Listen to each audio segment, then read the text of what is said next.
always, again, I hope you had a wonderful weekend. And now we get set. We get geared up for some postseason Florida State baseball, Florida State softball, and the like. We have a new major champion. We have the U.S. Open to look forward to in a month. We've got oppressive heat to deal with today and what seems for the foreseeable future. This is where the dog days begin to hit, and we haven't actually even hit summer. Damn it, man. It's tough. Tough walking out of the house, buddy. Tough these days. The second you step out of the house, ooh, I want to go back in the house. Yeah. Surely there's a sport or something on that I could be watching in the cool air conditioning. I was in it this weekend, and the index was up to 103 for a nice little bit of outdoor time for the span of about 5 hours in the heat. And now I have embraced it. My body has adapted. It was yesterday. Yeah, it was, whoa, what the hell did you do? Mm-hmm. But you got to do that once. Once you get out there in the heat the one time, as long as you hydrate, you do what you do properly, Your body's like, okay, I now know what the scope of the beast is going to be once again. Give me a few days, though. It's a little early to be May, Tom. We've had some nice Junes before we had to deal with this. It's a little early. So that speaks to what could be a really tough summer. Yes, by the time it cools back down in this town, what will our record be? What will our future be as a football program? I start to think of these things. Yeah, me too. All right, well, that didn't go as planned. Let's just talk about it and get you caught up on what is what. If you were in town and you made your way over to Dick Hauser Stadium, Mike Martin Field, you went, man, we're kind of not good enough here. This is a problem. And it was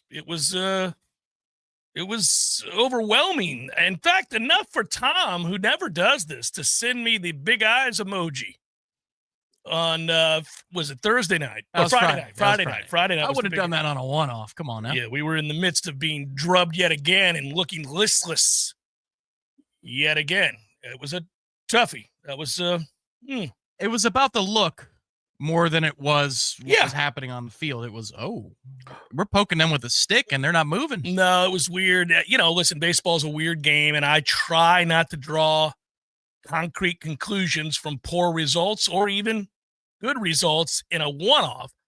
But we have a season's worth of work to review, and it's mostly good. Florida State finishes the regular season at 37-13. They missed out on playing a weak Virginia team. That could have got them up to 40 wins. In the end, I actually think that hurt them. It would have been nice to be able to play those games. But everybody's had to deal with that, and that's what happens, and there was a tragedy, and you couldn't play the series, and I get all that. And you were playing at home at the end of the year against a very good North Carolina team who certainly had your attention. And you figured that you wouldn't look as overwhelmed or dominated as Florida State did. So that is disconcerting. It doesn't mean they won't go on to have success in the postseason. It just certainly raises an eyebrow when you look back at those first two games. They're non-competitive. I think the thing that is interesting to me now, I did like that they showed heart and rallied back. That's Wes Mendez's best start of the year. And if his defense didn't fail him miserably, he might have pitched a complete game. He was feeling it.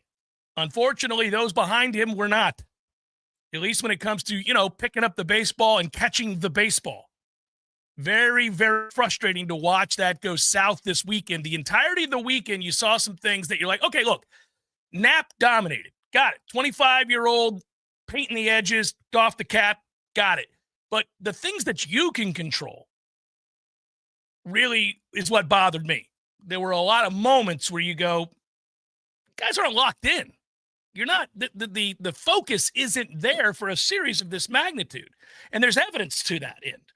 It's one thing to get dominated. Somebody plays a good game. Somebody pitches to the level that they're capable of. That guy is elite. He's been elite. He's undefeated. I mean, he's been a dominant pitcher all year long. They've won, they've won all of his starts, and he's won, 11 of his 13 starts. I mean, a couple no decisions. That's how good he's been against this league. So there's no shame in that when that happens. And, you lose a series to a North Carolina, and you say, okay, that's not a big deal. But looking at the way it played out, you kind of wondered, you were left wondering until Saturday when they won, and they, less than ideal to go to the pen and see a 2-run homer promptly. But that kind of felt like it was going to happen because that's the way it's felt all year long. But anyhow, you win that game and you show some determination, and I believe that was huge for their psyche to do that. I think that was a big win, and maybe the degree to which we don't know. I mean, you won't know till after the season and you have a chance to reflect however it ends. But I would love to pose that question to Link when it's all said and done, just how big winning that game was after squandering the lead. I think it was pretty big. He kind of gave a hint in his postgame. Yeah. He said he talked about all time in terms of response, some of the best he's ever seen, which tells you whatever dynamics were at play, he was very concerned driving to the ballpark on Saturday morning. So, the stoic look that the camera caught on, I think it was Friday's game, we're just getting housed and they got no fight in them. They're just, everything's going wrong. They're playing poorly. They're doing a lot of things wrong. That look on his face, we've seen it before from coaches in general when they know that something's off, something's in disarray, there's a problem. They're not going to bring it to the surface. They're not going to share that. They shouldn't. It should be in the locker room, the clubhouse in baseball. That's what you should do. But sometimes it's revealed by the look on a face of a coach or a manager, whatever what it might be. I thought I saw it. I thought I detected it on Friday, where you saw that. Okay, we're not past whatever this is. I mean, clearly something, and I don't know what it is. I'm not in that clubhouse, and they do a good job of keeping that tight, as they should. But something was wrong, and it was more than just North Carolina. North Carolina deserves credit. They were a better team this weekend, and they deserved to win the series, and frankly, they nearly swept it, and you would have felt like they deserved to do that too. I mean, it was something. They were poised. They were really good defensively. Golly, does that stand out? Or how good they are. That center fielder's annoying as hell. I'd love to have him. Good. He's just good. But they're all good, Tom. There's a lot. They're all good. Their infield picks it. Yeah. They range. Mm-hmm. Their positioning is excellent. Oh, yeah. Yeah. At bat to at bat. Yeah. That is a top to bottom buttoned up operation that they got over there. Yeah, so good team, and we were made aware of it. I think it was important to win that last game. Florida State softball will host against Texas Tech. Apparently, Tom, I don't know this. I haven't watched any Texas Tech softball. Shocking, I know. But apparently their star pitcher is just that, a superstar in the game. Rumored to have been paid $1 million to transfer from Stanford to Texas Tech. I tell you what, buddy, has there never been a better time to be good at sports that people don't care about or watch? I mean, it's amazing to me. Like, you go around the country and you'll see like niche non-revenue sports paying tons of money, depending on the school, for elite players within that sport, within that field. I find it baffling. I find it amazing. I would love to be really good at something like that at this time. If my kids could ever get that good, I don't begrudge her to the money, whatever. It's the system. It's what Texas Tech calls you, wants to pay you $1 million to play softball. Oh, that's kind of actually just sort of and again, don't begrudge her any of it. Good for them and good for her. Whatever. I'm saying, if you're that you don't make any money playing softball. No, Texas Tech isn't making any money playing softball. What are we doing? Texas Tech has decided. Yeah, I'm just saying. Yeah. From what they've been in the portal, what they've been recently in recruiting. Yes, they've made a decision already. They've made a decision that people are going to know about Lubbock, and it's not just going to be for Leach and Harrell and Crabtree. They're going to know about and Mahomes in retrospect. It wasn't even Mahomes as he was playing. It was like, they've got a good quarterback, bet the over. It wasn't, they have the future god of the NFL. Right. You probably should be watching him in college. It was in retrospect. Oh, yeah, he went to Texas Tech. That's right. They don't want that, oh, yeah, he went to Texas Tech energy. They want people to know who the hell they are, and they are spending like it. Clearly, on, non-revenue sports. Okay. I would advise Texas Tech, who did spend a boatload of money on portal players for football. Yes.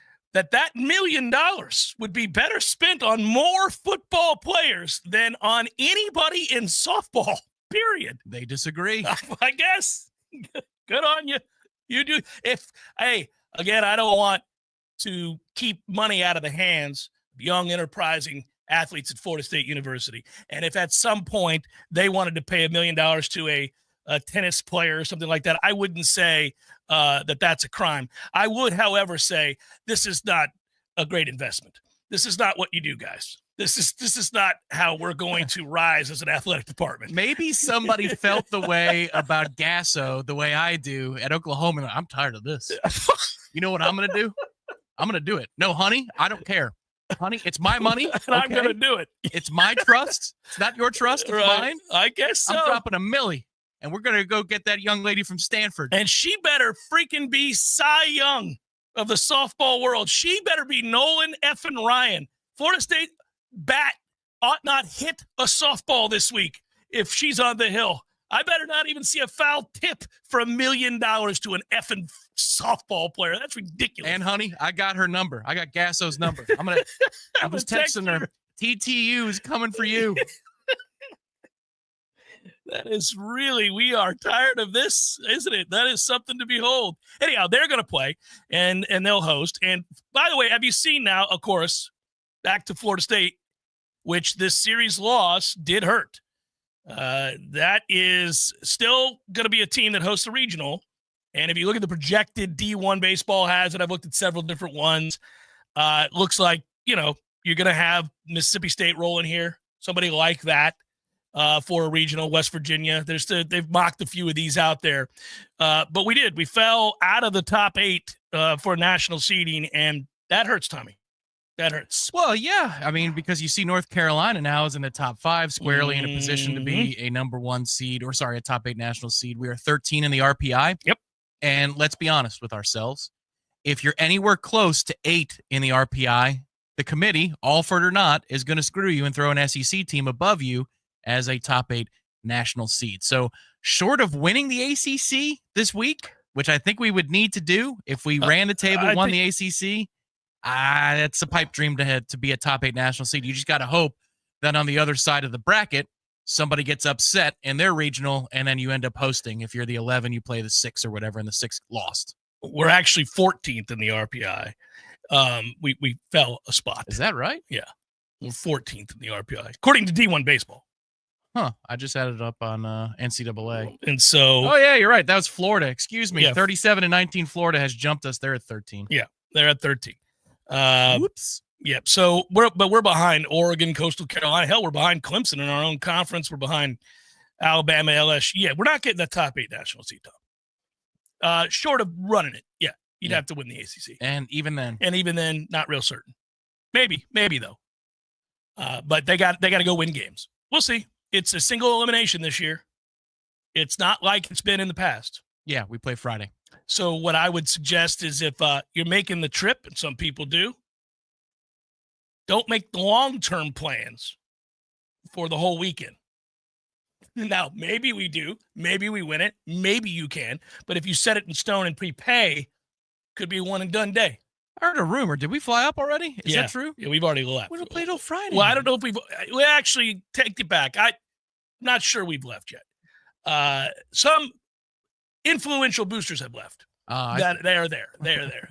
Some others. Okay. Yeah. They just.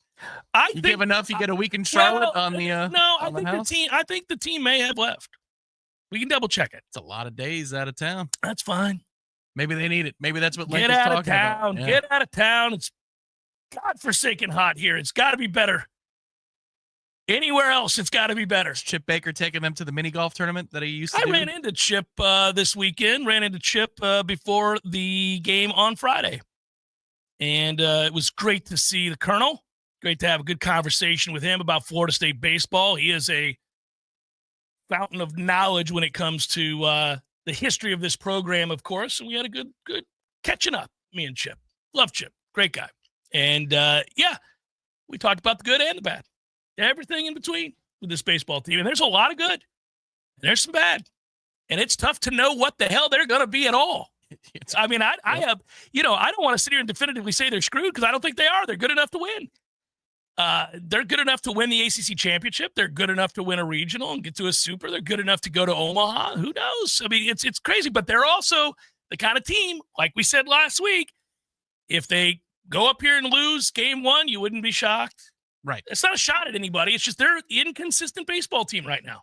Yes, They're pretty weird. Very much so. And if we did a show after game 2 of the series, which we didn't have to because it was on a Saturday, thankfully, well, I think we'd be talking about some alarming things beyond the score and beyond the resounding nature of the losses. Now, thankfully, they bounced back since then. But, the body language wasn't just Jamie Arnold on a Thursday night. There's other moments this weekend where I'm going, what do we have going on here? Well, okay, so you could just say it. You wondered what I wondered, and this is independent of one another because we didn't talk to each other about this. There are moments where I've looked at them and I thought, I don't know that they like each other. Right. Yeah. Or in this moment that they're not. Or something's amiss. They're not going down together on the ship in this particular situation. And there are even little plays, like a couple of throws beyond a cutoff man to a base where you wouldn't do that unless you mentally are like in a pouting mode. Yeah. I thought that they were imploding. Yeah. We were watching a team like implode. Emotionally, mentally. Yep. It's one thing because you want to give credit to the opponent who's doing that to you, that is causing you to fall to pieces. They got to get their credit, because if we did that to somebody and we heard some hosts blaming themselves for everything, we'd be mad about that. So I want to make no mistake about it. North Carolina was better. Yes. But what it did was reveal further cracks in the armor. And also, I just thought the interpersonal relationships looked off. And I don't know that, but there's telltale signs with body language evidence. Yeah, just guys, not looking like they're all in it as one. And That's why that was after the score was already lopsided, to echo your sentiment. Mm-hmm. It's not like, it's because of this that the score was lopsided. No, it's after North Carolina had proved its point. But I think that's that's a good way of phrasing it. I think that's why Link on Saturday afternoon felt the way he did. I think he was hoping that is this going to keep going? Yeah, I think he felt relief that they. I mean, it's a little bit like having a suspicion about a coworker, or if you want to break it more personal, about somebody in your family. You're a little worried about something. I'll use my kids as an example. If I suspect something's bothering them, something's going on, and they haven't come to me to talk about it, and I've said to them repeatedly, "Is everything all right with you? Seem a little off right now. Is there anything you want to talk to me about? You can always come to me, talk about anything you want. Let's, I'll be rational. Let's talk." And they say no, but you're not buying it. You're kind of like, mm-hmm. And then something else happens that lends evidence to that thought that you have about them. And Link looked like a dad. He was kind of like, I'm not getting through to these guys. Something's a little off with my guys right now, and I can't quite place it. That's the look he had on his face. Like, what are we doing out here? This is not how they've been taught. This is not what we've done throughout the course of the season. This isn't the team that we've aspired to be, nor is it the team that we've frequently seen. This is something different, and I can't put my finger on it, but man, this ain't it. We got a problem. So the fighting back and winning that final game, even though you lose 2 out of 3 and you fall to the top 8 nationally, and it did a lot of damage in terms of long-term hosting throughout, you still, there's good baseball in there. You've seen it, and it's his job to figure that out. And so when he saw good baseball and tough-mindedness in that final game and fortitude together, then that had to have been a relief. Well, and also that Miles Bailey's at the center of it. That's really important. I mean, you're going to have him for just one more year because he's one of those guys who can leave for the draft after his sophomore season. Beast. But he also had a couple of hard hit outs on Thursday and Friday, but you pair all that together, and just if I'm given a power rankings of guys that I feel okay about heading into the postseason, Miles a week ago, I'm not so sure, but this was a good weekend for him, and he got the payoff on Saturday in Game 3. He did. Yeah, that was absolutely huge. So that's it for baseball and softball for right now. Obviously, then we'll lock in and we'll see how they do in the postseason. I'm excited about it.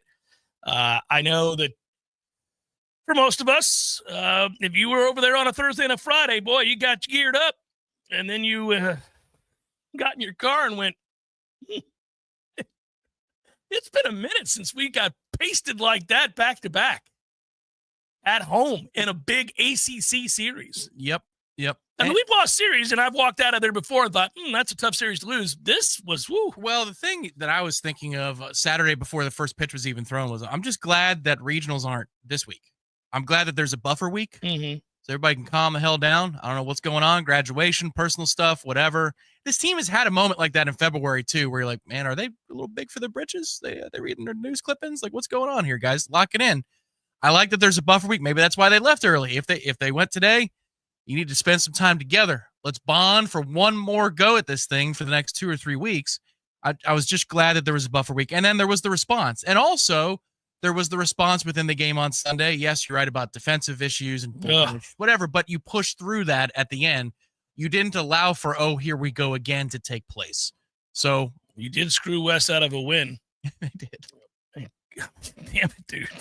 It's all right. It's not his last year. He's coming back next year. That had to have been tough, man, because you watch. I mean, look, I get you're over by the steps, but you don't catch the foul ball, and you've already had multiple issues in the field behind him, and you ended up, he had to waste 25, 30 pitches on bad defense, and so you get pulled, and your bullpen, and you're coming off that mound going, your bullpen on a Sunday. Yeah, and you're like, okay, all right, and then you walk to the dugout, and you watch that ball hit to the moon.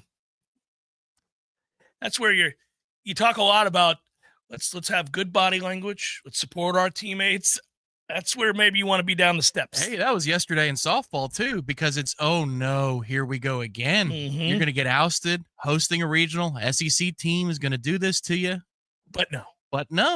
You domination in the resilience, final. Heart, and and you get out of about 4 jams. Domination. Okay. All right. He made some big pitches when he needed them. Domination, buddy.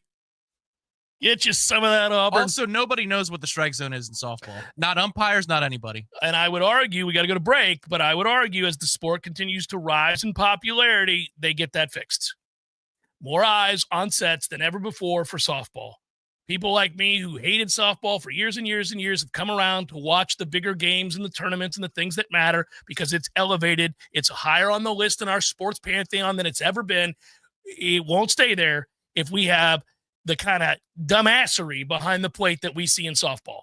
I know it doesn't go only one way, but in game 1 of yesterday's twofer, and it didn't need to be a twofer, I think the runs gained, if that was a stat, on missed calls, next pitch or the pitch after, getting rocked, is probably Auburn +3, Auburn +4. That's a toughie.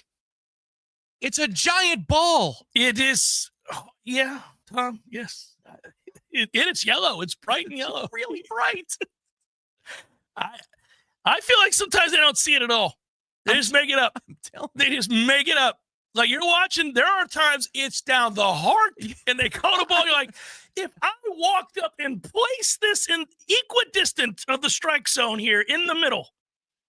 And it's a more positive crowd, so they don't quite get on the up the way baseball would. They don't. They're like, they're aghast. You hear a little groan here and there. Whoa. Yeah. What? Maybe they need to start. I think they need to. Yeah. Yeah, we got to do better. We got one called strike 3 that was in the other batter's box yesterday. I mean, it's way in the other batter's box, and this is for us. Yeah. I know the one you're talking about. It's a lefty at the plate. Yeah. Sweet God almighty. Yeah, felt bad for her. I was like, oh my. Maybe 3 out of the next 4 pitches that were on the outer half over the plate. Ump just stands back up. You're like, you got to throw it further out of the zone for me to ring them up. I don't think you know what a strike is. Our friends at T-Spark, by the way, fixing your leaks in those roofs and the damage that could be caused. You want to make sure it's minor, not major. Get to it. Also, if you look in commercial tenant build-outs and you want to get involved in that game, T-Spark's got you covered there too. Might note also that they take safety very, very seriously. They talk about this a lot. This is something that they go over training every Monday. So today's that day. They probably did it early this morning, I would think. Get it out of the way. Don't want to be outside doing all that. Commercial and residential roofing, T-Spark Enterprises. Check them out today. By the way, that is T-Spark Enterprises, license number CGC 1525336, CCC 1331204. What makes Paul's Termite and Pest Control the best in North Florida? It's our core values, of course, and they happen to spell Paul's. P, protecting you and your pets from pests and your property from termites. A, accept personal responsibility. At Paul's, we realize it's up to us to get things right and strive to do more than's expected. U, uphold company values. Those values include treating others with respect and understanding we represent Paul's Pest Control on and off the clock. L, look the part. As representatives stewards of this great company, we will always make sure that our image matches the character of Paul's. S, support the team. Every job we do is a total team effort to create a supportive workplace. P, protecting you, your pets, and your property. A, accept personal responsibility. U, uphold company values. L, look the part. S, support the team. Paul's core values. They make us the best. For the elimination of termites and other pests. And a greener lawn, too. Call Paul's. We'll get them all. Everybody, this is Shannon Young with Cross Country Mortgage. Been in the industry now for 22 years. I just made the move over to the nation's largest retail lender, Cross Country Mortgage, here to serve you in 7 states, including Florida, Georgia, Alabama, the Carolinas, Tennessee, and the state of Texas. Here to offer better service, better rates, and if you were thinking about buying, or if you've been on the fence and been waiting to call me, now is the time. You can still find me at loansforknowles.com. That is, again, loansforknowles.com. I've helped thousands of fellow Knowles get into their dream home, and I can't wait to help you get into yours. Give me a call today. I'm at 954-369-6171, or go to loansforknowles.com. Again, that's 954-369-6171, and that's loansforknowles.com. Equal housing, NMLS 373-031. Hey, this is for my homeowner friends out there. You know who you are. When you get your grass cut, you're going to inspect the work, make sure it's good. Get your house painted, check around every corner and edge, make sure that's done right. Get a new roof, get eyes on those shimmering new shingles. Get your septic tank cleaned. Bet you're not popping your head down in there to take a look around. You got to trust it's done right. I'll make it easy. Go see my friend Greg Miller, Miller Septic. They're my guys. I trust them, and you can too. MillerSeptic.com. That's it. That's the commercial. That's the whole thing. Check them out. That's MillerSeptic.com. Why'd I go to the doctor? One day at the firehouse, I was so lightheaded I could barely stand. Even my crew noticed. Getting checked out was the right call. Turns out I have atrial fibrillation, which increases the risk of stroke about 5 times. Symptoms like irregular heartbeat, heart racing, chest pain, shortness of breath, fatigue, or lightheadedness can come and go. But if it's AFib, the risk of stroke remains. If you have symptoms, contact a doctor. I'm so glad I did. Visit NoTimeToWait.com, sponsored by Bristol-Myers Squibb and Pfizer. The doctor's office that accidentally mixed up your files has your social security number. The power company that mistakenly cut your service has your payment info. And the hotel that lost your reservation has your passport number. You need LifeLock because your personal info is in endless places that can expose you to identity thieves. LifeLock monitors hundreds of millions of data points every second. If your identity is stolen, we'll fix it, guaranteed or your money back. Save up to 40% with promo code NEWS at LifeLock.com. Terms apply. Science-backed, technology tracked, and coach-led. Hey, Jeff Cameron here. You've heard me rave about the benefits of Orange Theory Fitness and the proven track record of science-backed interval training. Well, now Orange Theory Fitness has done it again, adding more ways for you to improve your health and look your best. In addition to the always great standard workouts, OTF has added Tread 50 and Strength 50 for those in the mood to just lift for an afternoon or attack those cardio goals for the day. Take the guesswork out of exercise. Make sure you're getting the most out of each and every workout. Orange Theory Fitness, location Midtown Tallahassee and Village Square Boulevard. The Jeff Cameron Show is a production of the Warchant.com Multimedia Network. Check out Warchant.com today for the latest news inside Florida State athletics. That's Warchant.com. Now, back to Jeff on Real Talk 93.3. Rolling on. Good Monday. Glad you're with us. Thanks for being here. I just because I've made it public, probably shouldn't have, but Bryce played in the Jamboree game over the weekend, and we had no setbacks from the surgery, which is something I'm thankful for. And some of you in that chat have asked me this before, so I feel like it's kind of my duty to share some of that with you. I've brought it up. I've been an open book on this stuff. So he played well, and no setbacks. So good news there. Good news there. Better injury luck than Florida State football. That's great. I was nervous, man. That's the problem. I get more nervous about injury stuff than whether or not he's going to play well, play poorly. They're going to win. They're going to lose. That kind of, you don't want. You don't want him limping to his, yeah. Well, I mean, he's coming up on his senior year, and he's a starter, and there's a lot at stake. And so, it's the first time he's been hit since the surgery. And so that, in the first pass that he caught, you've seen it. It was down the seam. He has to jump. But that's the first pass he caught in the game. And I thought the safety was going to light him up. I kind of was, in a weird way, hoping he would, just to see that response. But Bryce made that catch, got tackled, got right up, And then shortly thereafter, he got another one out in the flats and he cut it up, got tackled, not a problem. Caught one over his shoulder down the left sideline. Got tackled at the 2. He was pretty pissed about that. And when he got up, he was mad, and I was worried that it was the injury, but he was mad that he got tackled at the 2. Later telling me, I didn't see the safety coming across. Well, who'd they play? Who was They played Wakulla, and then they played Rickards. In a Jamboree, you play 2 different teams. Oh, okay. It was Ergo Jamboree. So who was the yellow and the blue team? That was Rickards. That was Rickards? Yeah. That safety needs to be looking at ribs a little bit more. Not that I'm rooting for that. I was like, hey, man, we ain't playing the ball here. That's a tall receiver. Yeah, he did try to play the ball, and he could have lit Bryce up, and he missed it. Yeah, I was thankful for that. But there was a part of me that wanted Bryce to get hit there. He got popped later on pretty good, and he was fine.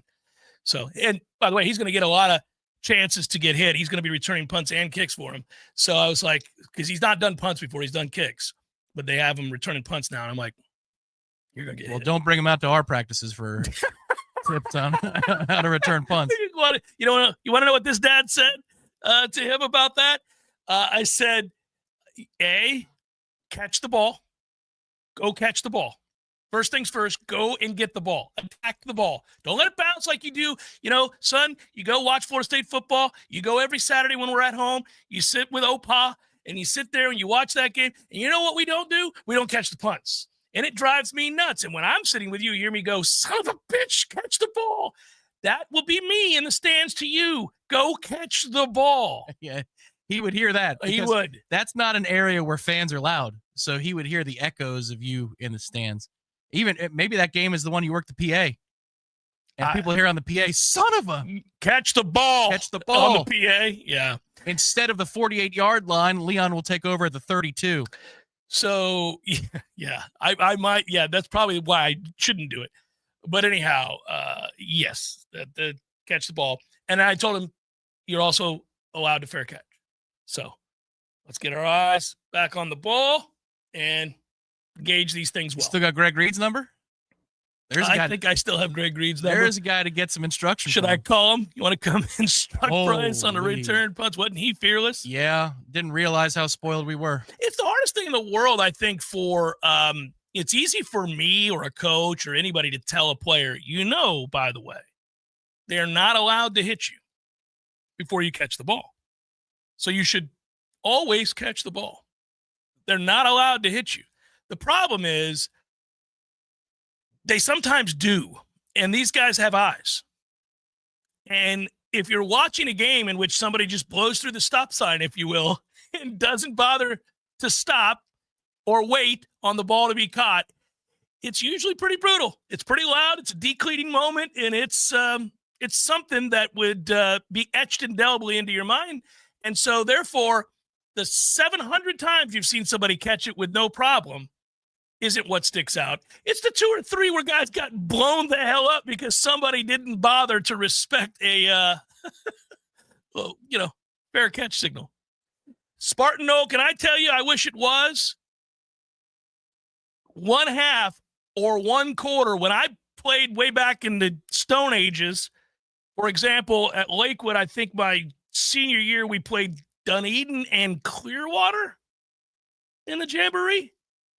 And we played 1/4 against Dunedin and 1/4 against Clearwater. I think that's right. Might have been Largo. I don't know. But none of this 2 quarters against one team, 2 quarters against another team, and you got to the other team. If you play first, you got to wait for 30 minutes to 45 minutes to go back out there after you watch the other teams in the rotation. I hate it. I hate it, Tom. I think we got home at 11:30 at night. Oh, nice. It's like, not that it's really comfortable out here or anything, guys. It was a late night. Huh? It was a late night, man. Does he drive himself home, or do you wait to take him home? No, I don't wait on him at all. No, there's no Good waiting. job. Yeah. So what? He got home at midnight? No, he got. I don't even know what time he got home. I was asleep. I just texted him, I'll talk to you in the morning about the game, because we always go over the game together, and he likes to do that. And years ago I learned not. Of course to, he does. Yeah, but years ago I learned not to go over the game, any game, with my son right when it's over, because his baseball games, he'd get in the car and I'd be like, "Now listen, man, middle, is what we're looking for. You can't be letting middle go as frequently as I'm watching you let middle go. And he'd sigh and he didn't want to talk. Yes, he would check out. Yeah. So I stopped doing it. I picked up on obvious signs very quickly. And then come to find out he wanted to talk about it, but he had to come to me, not me go to him. And that's pervasive to this day. Now, I don't bring it up ever. He comes to me and says, what'd you think of this play? What do you think of this? Should I have done this differently?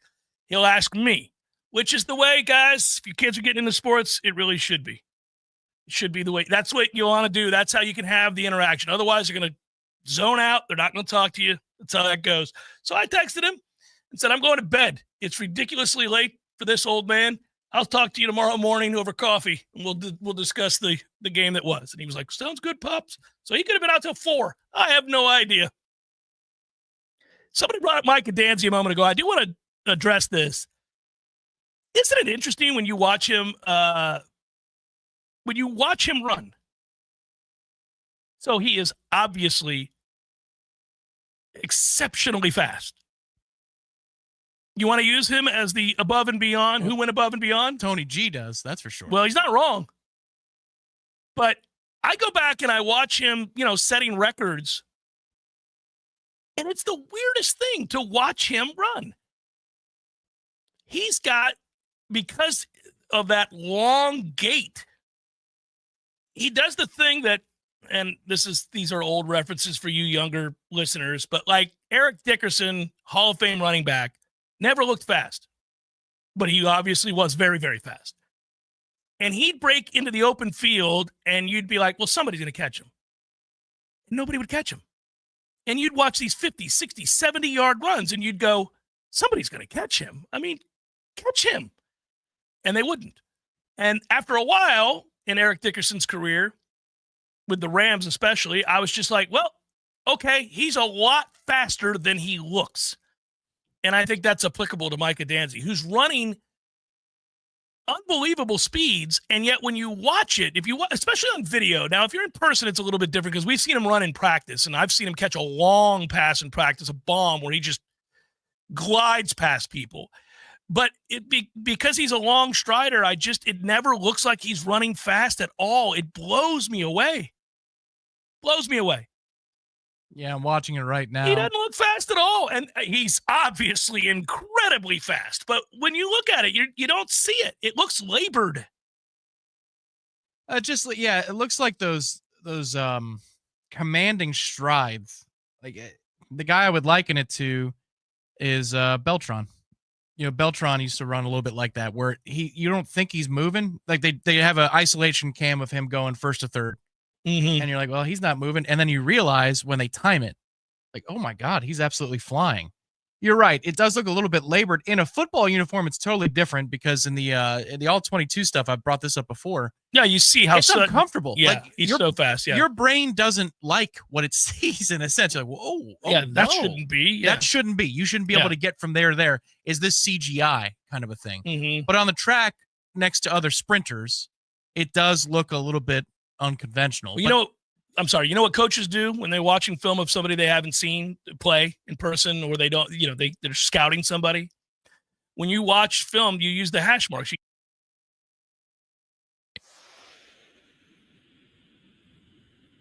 Watch that, you can know definitively how fast that person is compared to, say, the defensive back he's going to be going against. And they'll look at that and be like, well, guys, I don't have to tell you, but here he is from the 20 to the 40. And let's look at how quickly he hits the 30. Yep, that's right. That doesn't seem normal because it's not. And yeah, you're right. When you watch him run that way, you see it. But when you watch him run track, it just looks a little labored and long. And look, he's obviously awesome. He's awesome. I'm blown away when I see these times because I ran the 400 and the 200 in high school, and I look at those numbers and I'm like, well, sweet Jesus. He would just be buckled over laughing at me. I mean, that when you're running that fast to beat somebody that badly, you're able to beat, and these guys are elite college runners that he's housing. Yeah, well, all of them ever in history. All the time. In this conference. In this conference, Yes. nobody's better than him. Literally. No, right. It's the all-time record, but I'm even seeing like individuals, you're watching those guys get smoked in a short distance. It's just, it's a tough pill to swallow. I've been on the other end of that. It's tough. Looking at the bottoms of his shoes. You're like, asses and elbows. This ain't good. This is not good. Asses and elbows. And it's really not good if it's asses and elbows for more than a second in a short race. You're like, 2 seconds of asses and elbows here. This is tough. Pitch Penny Pools and Spas, everything you need for pool maintenance, cleanups, pumps, vacuums, nets, covers. They've got it all. Largest selection of premium hot springs, hot tubs in the entire city. Easily finance. Amazing deals. Affordable for anybody. They'll pick up your old hot tub, haul it away, and give you money towards your new one. They make it incredibly easy. Have an amazing hot tub is not out of reach. Go see them today on Greer Road. Find out for yourself how easy and affordable it really is. Pinch A Penny Pools and Spas. If you're ready to relax, they're ready to show you how. This is meteorologist Paul Trombley.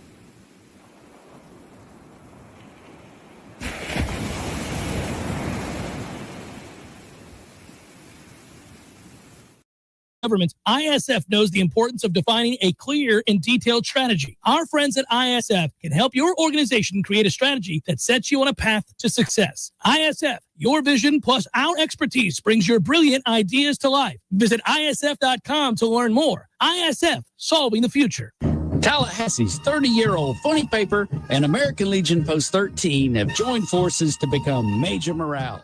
The new magazine has 4 more pages of post activities and military information that you probably never knew.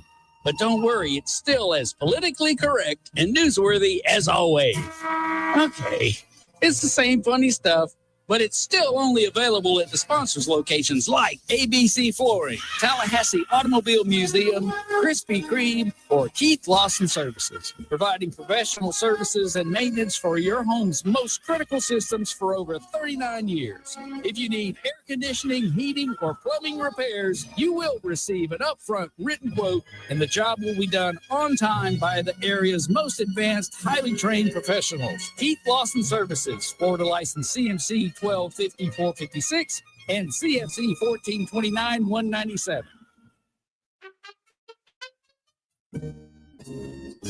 There is no Bigfoot, Eddie. Would you stop with that nonsense? There's a Bigfoot, Jeff. I wish there were. By the way, I don't want you to point to me as the guy that takes all the fun out of the room. I wish there was the Loch Ness Monster. I wish there was the Bigfoot. I wish there was the Chupacabra. All the things. They're all mythical except for the Bigfoot. The Sasquatch. The Bigfoot? The Bigfoot. There's big feet. There's lots of them. So like different, breeds, like different kinds. There's like, families. There's different families. And, so there's if they're in the snow, you call them a Sasquatch. Or the Yeti, right? Yep, and then here in Florida, that's a skunk ape. And, I've never heard that one. By the way, why do you think it's real? We would have found them by now. They're the hide and seek champions of the world. Nobody finds the Bigfoot. I think you believe in Bigfoot. I do believe in Bigfoot. You don't believe. I believe in Bigfoot. Don't tell anybody you believe in Bigfoot. I would go look for Bigfoot, but he scares me. Gordo's, bringing the flavor and flair of Cuban food to Tallahassee since 1996. The Jeff Cameron Show is a production of the Warchant.com Multimedia Network. Check out Warchant.com today for the latest news inside Florida State athletics. That's Warchant.com. Now, back to Jeff on Real Talk 93.3. Thank you, Marcus. Appreciate the empathy that you have and the sympathy that you possess for us Pirate fans who will see this all year long. Yesterday was especially tough to stomach. Basically, complete game for Skeens, but alas, nothing to show for it. Gave up 1 run. I would contend that run, which as of yesterday with 3 hits, was considered an earned run will get changed to an unearned run. And so he will have pitched 8 shutout innings when it comes to that game against the Phillies, because the play should have been made at third by Ke'Bryan Hayes, who had it roll out of his glove. That's the run that came around to score. And I think they'll change that in the official scorebook, and that will mean he pitched 8 shutout innings and got the loss. So let's say that they do change it. That would mean that his numbers are as follows: 16 earned runs allowed in 10 starts. The team has lost 7 of those starts. Yeah, they lose all the time. 2-1, 1-0, 3-2. The Pirates have scored 4 or fewer runs. It's 27 straight games.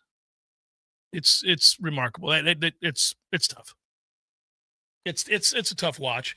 And of course, the thing that happens is immediately everybody will say, well, they should trade him. Get the hell out of here with that. They don't have to trade him for 4 more years. They've got plenty of time with him, but it's frustrating because they deserve to be talked about that way. The club deserves to be talked about that way. The larger conversation is to be had for baseball, because it's not a good situation when 2 or 3 teams inevitably are the only 2 or 3 teams that are going to be able to afford these guys that end up being frontline starters or pitchers for mid-market teams. This is what happens to all mid-market teams or small market teams, quote unquote, right? The ones who don't spend. They lose their guys. They lose them. And it's a countdown to how quickly you're going to lose them. As soon as they're available to leave, they leave, because they can't make the money in Milwaukee or anywhere else that they can in New York or Los Angeles. And if you're the sport, I think you want to address an owner like Bob Nutting and say, this is bad for the game, my man. You've got to do something to surround a transcendent ace that is becoming the face of pitching in Major League Baseball, and you're the worst hitting team in Major League Baseball. Worst hitting team in Major League Baseball. That's definitively true. That's not an opinion. They are. They've scored the fewest amount of runs. For example, the Cubs average 3 runs per game more than the Pirates. 3! That's insane. It's hard to do. So you think about, people talk about a cap. They need to be talking about a floor that owners have to spend a certain amount of money so that their franchises are competitive. And if you have fans, because again, I say this all the time, it's a trust, baseball is, and the Yankees can't play the Yankees, and the Mets can't play the Mets, and the Dodgers can't play the Dodgers. They got to play everybody else.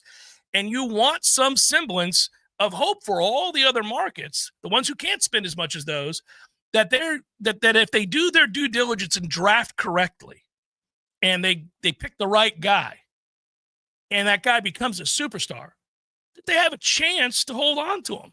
That's why the NBA did what they did for all the smaller market teams. Now that's a league with a cap, but they ended up invoking an entirely new rule, which gives you the ability to negotiate with a star player that you drafted and to get them without the cap penalty for far less money than that they could make elsewhere. So you have that right so that people don't just flee the first chance they get.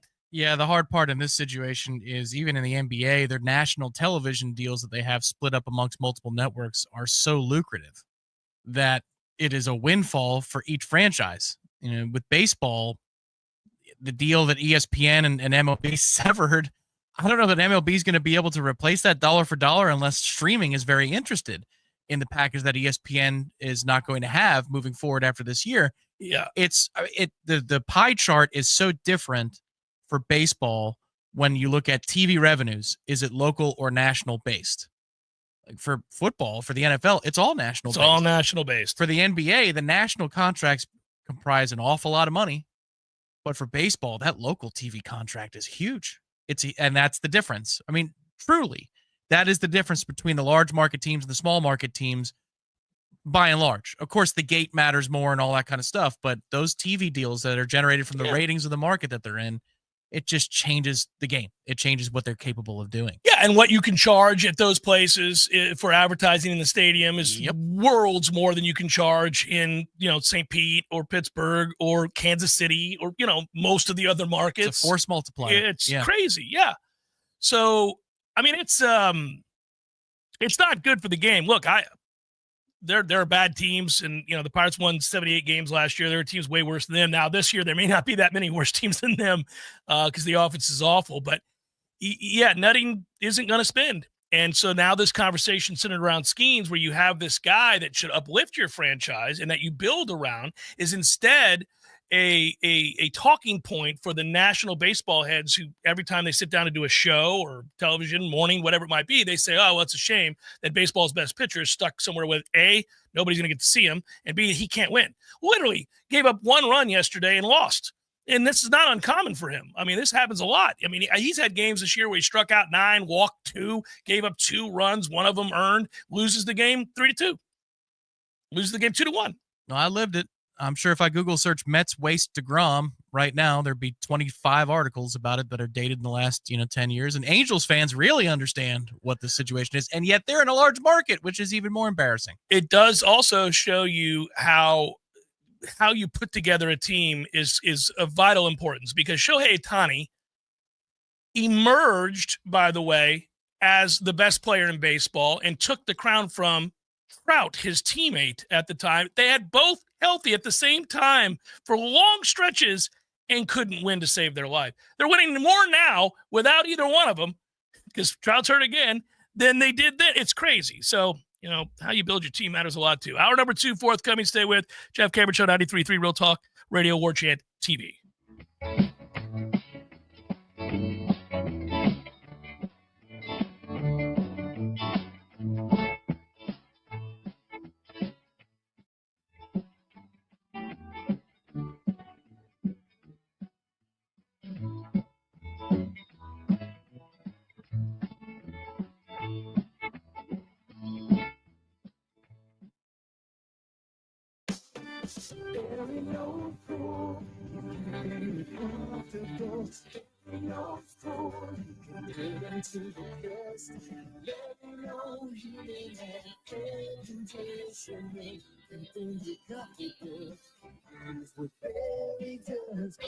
No matter how busy life gets, your home is the place where your family and friends show you they care and celebrate with you. That's why the professionals at Barano Heating and Air Conditioning always make sure your home is comfortable. Just like those who matter to you most, Barano will always be there for you. This is Tyler from Barano Heating and Air. Now you can schedule an appointment, purchase or renew your service agreement, or pay your bill from your mobile device. Any day, anytime, anywhere. When you turn to the experts at Carrier and Barano Heating and Air, online at baranoac.com. Florida license number CAC 1816-186.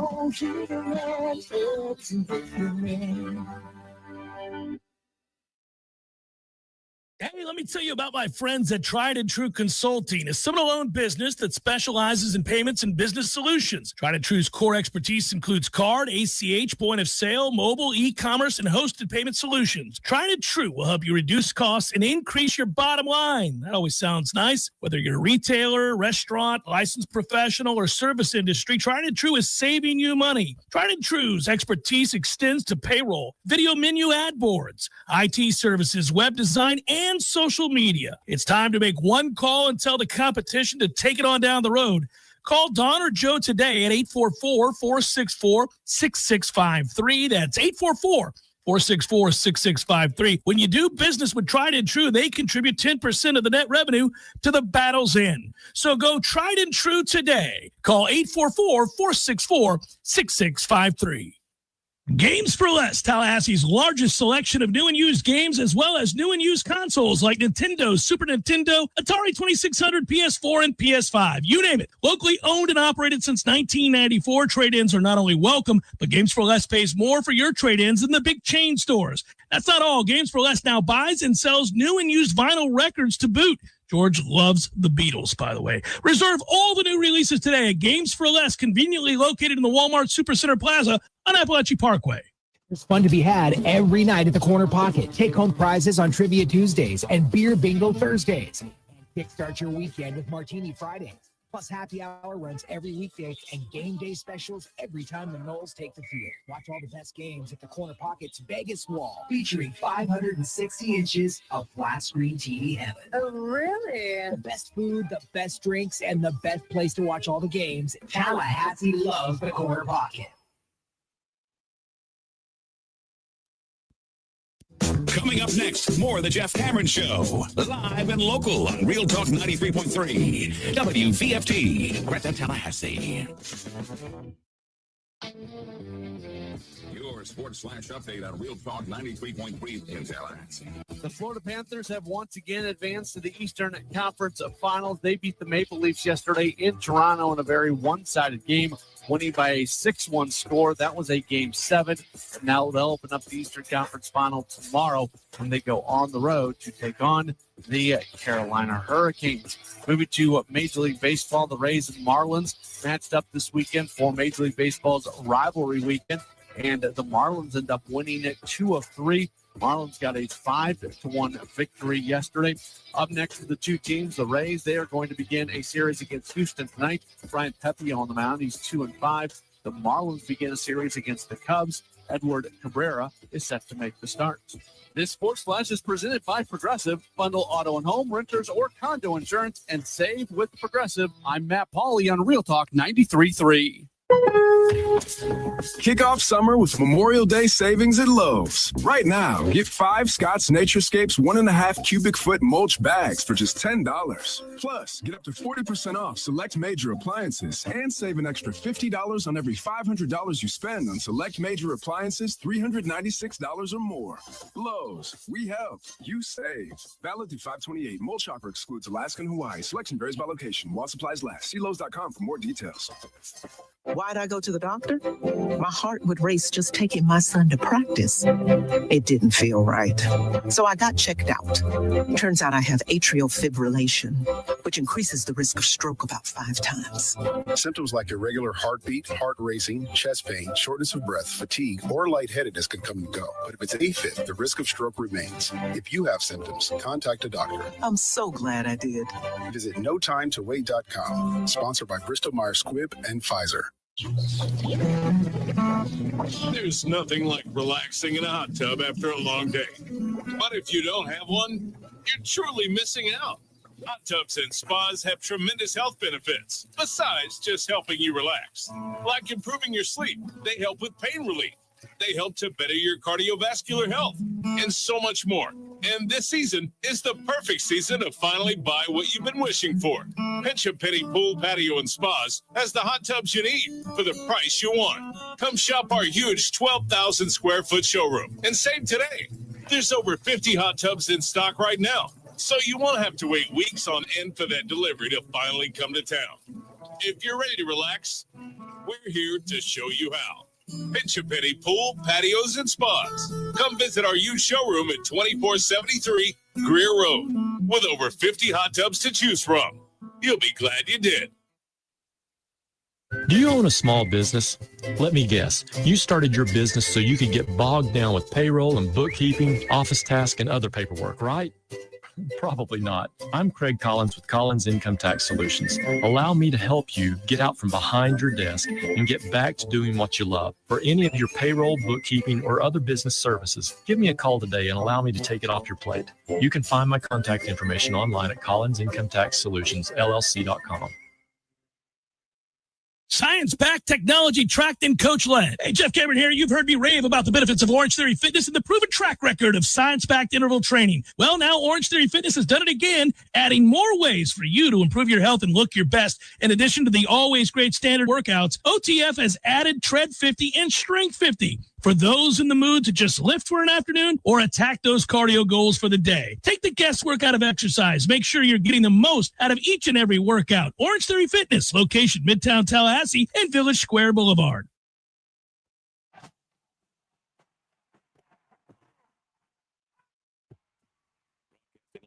Florida's capital city. This is the Jeff Cameron Show, brought to you by Orange Theory Fitness on Real Talk 93.3. Now, stop what you're doing and listen closely. It's time for the Jeff Cameron Show in 5, 4, 3, 2, 1.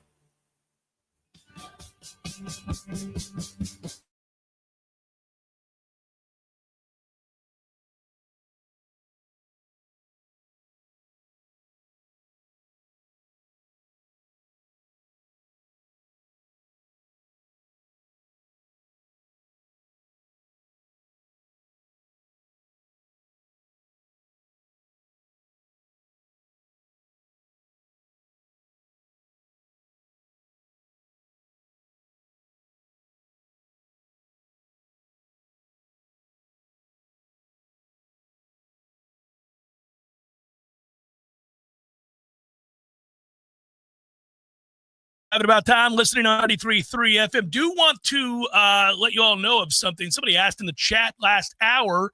I was unaware. I was caught unawares that the 93.3 app has changed. There's a new app. There's an all-new app. Delete your 93.3 FM app and get the new app. It's a better one. If that's how you listen to the show, you're going to need the new app. So that's what's going on with that. If you're watching on Warchant TV YouTube channel, we appreciate that very, very much. However it is, you get the show. We appreciate you being here. Thanks. You know, I didn't address it last hour. I did not address the Auburn catcher situation. Apparently, that even it evokes a lot of emotion. Yeah, for real. People either defending her or infuriated by the situation. Maybe not a personal attack per se, but just the situation. I, for one, think it's ludicrous. I mean, it sucks that she has the yips. It's terrible. It's unfortunate. We're not going to have you out here walking the ball back. It's ridiculous. Go get some help. Don't know what to tell you. Life's not fair. And that's the way it works. If I did this show with a stutter, you'd say, I empathize for Jeff. It's tough to have a stutter and be a talk show host. But I'm not going to listen to him stutter F his way through the show. That's how it works, man. Them's the breaks. Can't be a talk show host and stutter. Could. Just probably wouldn't be very effective and have many listeners. Can't be a catcher if you can't throw the ball back to the pitcher. Sorry about that. Get it fixed. Yeah, Jeff, we're going to have you do the reads before the network hard outs 15 seconds early. And if we have dead air, we'll take it. We just can't be late. We cannot be late. Come on, my man. And in her situation, I get it. I get that people want to be empathetic. They're like, oh, well, you know, she's got tough luck. Sorry. We've watched golfers go through this. Well, but there are rules. Am I the only one who gives a damn about the rules? Like when you watch a golfer grip, regrip, grip, regrip, grip, regrip. At some point, time's called. We're done here. You gotta swing the club. You're gonna get put on the clock. You're done. That's how it works. Staten Island guy at Bethpage for Sergio. Swing the club.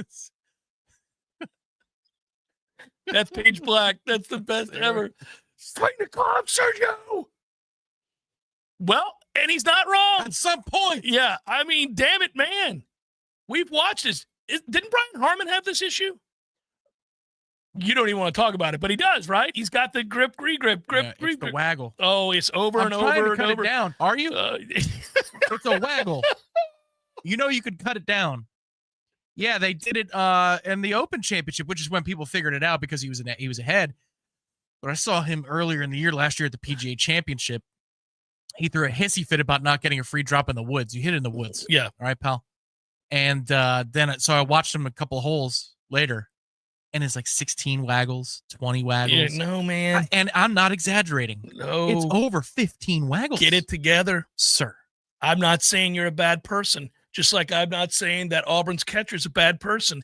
You got to be able to throw the ball back to the catch. We're not doing this all day. The thing about the regrip and the waggles specifically is because the etiquette of the sport demands you be quiet. Now, that's just unreasonable. It is unreasonable. I should be able to talk as much as I want to talk because it's going to be 60 seconds before you do anything. If I'm the guy, the volunteer who holds up the paddle and says quiet, I'm not putting up the paddle until we're at waggle 10.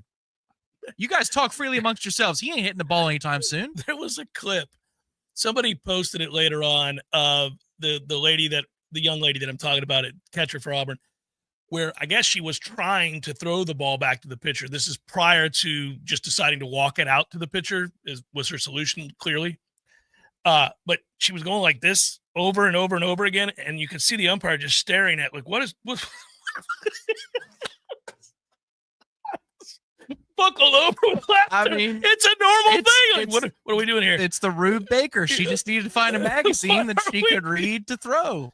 Oh, the thing is, judging by the way the game was umpired, they didn't start the clock. You got to start the clock. We're going to need to look. If you need to walk it out there, then you need to sprint it out there, sprint back, and get ready and go, and be like, "Here's the pitch. hand it to him. But there's no debating. You're throwing a rise ball. And then you sprint back and you get going because we've got 4 seconds by the time I'm back. There's 4 seconds to throw. There's no debating. She says it's a rise ball. Yeah. Look, I hope she gets it fixed for her and her teammates and herself, most importantly. I mean, I hope she gets it fixed. I don't like to see it. It makes me uncomfortable. We all do. When you see the yips in anything, it is the worst. We've all had various versions of that to some degree where all of a sudden you're like, okay, I cannot not hit this left. Everything I hit is going left. I cannot make it go right. What is going on? It makes me uncomfortable right now to even think about it, but I had the case of the regrips one time in my life. I was on vacation and I was up seeing family. It was a wedding in upstate and I was using rental clubs and I felt like the club was going to fall out of my hands. Like went on the swing. Like I felt like it was going to slip out of my hands. And so I could not stop regripping it before the shot. And I even said over the ball about 10 times a day, I'm so sorry. Like, as I'm over the ball, I'm so sorry. I'm so sorry. It's tough because it's horrible for anybody playing with you or onlookers, whatever. And it's tough if you're the person who is seeing somebody you care about with that problem because saying something about it isn't going to help them. But at some point you do want to say like, hey man, this is Well, thankfully I was playing with my father and my brother-in-law and my sister. My brother-in-law, my father said, okay, dude. Like I was like, I'm sorry, man. I know. I could skip the shot if you want. We're just playing a scramble. I don't need to hit it. Come on, dude. I'm like, I know. Yeah, you can't do it. Could have just thrown a second and then second throws the pitcher. I mean, what are we doing here? You don't have to walk the it whole out there. thing is stupid. Just get it together. I mean, I know it's not that simple. I'm not trying to be ignorant of this. I get it's a mental hang up, but it's not my fault. I don't care. This isn't a personal attack. We can't have this. We're playing a game. You're effing up the works. We can't be out here watching this nonsense. Throw the ball back. And if you can't get somebody in here who can, that's the way it works. Did Major League Baseball go out of their way to help any number of Steve Blass at the end of his career could not throw the ball over the plate. Nobody cares. You're either going to start him or you're not. I mean, we've seen it. Lots of players have had it. Rick Ankiel. We watched him fall to pieces. He had to become a hitter. Right. They said, you know what? Go play a different position. He said, I will. And I'm going to play it really well. Yeah. I'm going to play center field. He was a good hitter coming up, too. He hit a ton of home runs in the minor leagues, so they knew he could swing it. Good thing for him because he couldn't throw a strike anymore. Well, and unfortunately, it happened to him in the 2000 playoff game. We watched it all happen, and they left him out there too long, and it was uncomfortable. 16 straight, just spiking it, looking awful. I'm like, are you going to go get him? I believe that was against us. If it wasn't, it was his next game, which would have been one of his last. I'm with you, Florida man and Bama. Good Lord. I mean, if you're the backup catcher at Auburn, you're like, I suck this bad. Our catcher can't throw the ball back to the pitcher and I can't get a start. And the substitution rules in softball are crazy. He could just come and go as he please. Yeah. After each pitch, I'll throw one back. It's ridiculous. Yeah. It's ridiculous. Anyhow, that's not going to get it done. These numbers are amazing, and I'll go back to Florida State in a minute, get back to Florida State sports. But Scotty Scheffler, your PGA champion, and we got off to a rocky start in the in this particular major. But I won't spend a lot of time on golf because not everybody loves golf. But this is pretty cool, and I wanted to throw this to you, Tommy. I'm gonna catch it. This was this last start, Scotty Scheffler's 140th pro start. You draw a line midway through at the 70 mark. And he won 0 of his first 70 starts. He's now won 15 of the next 70 starts. Pretty cool. And I know that the guys from No Laying Up got this from Stats and Info, and because it's on there today and everybody's looking at this. This is amazing. Very quickly, what that means. Tiger went from win number 1 to win number 15, which is what Scheffler just won, in 3 years and 32 days. Jack did it, win 1 to win 15, in 3 years and 46 days. Scotty Scheffler, 3 years and 94 days. So they're all general vicinity there, but that's really... Starting with an over. Yeah, starting 0 for 70. That's incredible, right? So Tiger was the fastest, 3 years, 32 days. Jack, 3 years, 46 days. Scheffler now, 3 years, 94 days. Here's what is really, again, it's a kudos to Scotty, who's the best player in the world, but it's easy to forget when somebody's out of the limelight just how great they were. And this is really a Tiger Woods stat, not a Scotty Scheffler stat. If Scotty wants to try and keep pace with Tiger the way he's similarly doing currently, right? In that same timeline, same range that he's at, all he has to do over the next 110 starts is win 56 times. That is crazy. He has to win more than half of his next 110 starts to try to keep the pace that Tiger Woods went on from this point forward, from win 15 on. 15 of 70 is amazing. And that, by the way, 15 wins in his last 70 starts. Scotty Scheffler, that's, most of us would say, wow, he is on a torrid pace. That doesn't happen in golf, except for when Tiger Woods played golf. It's below Tiger's career average, which includes all of the nonsense of the last few years. Tiger averaged more than 15 wins of 70 starts for his career. Dude, that is unbelievable. Having to win 56 of your next 110 tournaments to keep up with Tiger is really breathtaking. Anyhow, Scotty is really good at golf, and he wins a major outside of the Masters now. That's his third. He is 8 for 8 when being the 54-hole leader and closing it out. So there have been some close moments. There were some moments yesterday where it got a little nerve-wracking, I'm sure, but he has never failed to close out a 54-hole lead. Well, and when we left the show last on Friday, it looked like the leaderboard was getting better, but it certainly wasn't fixed. It got a lot better.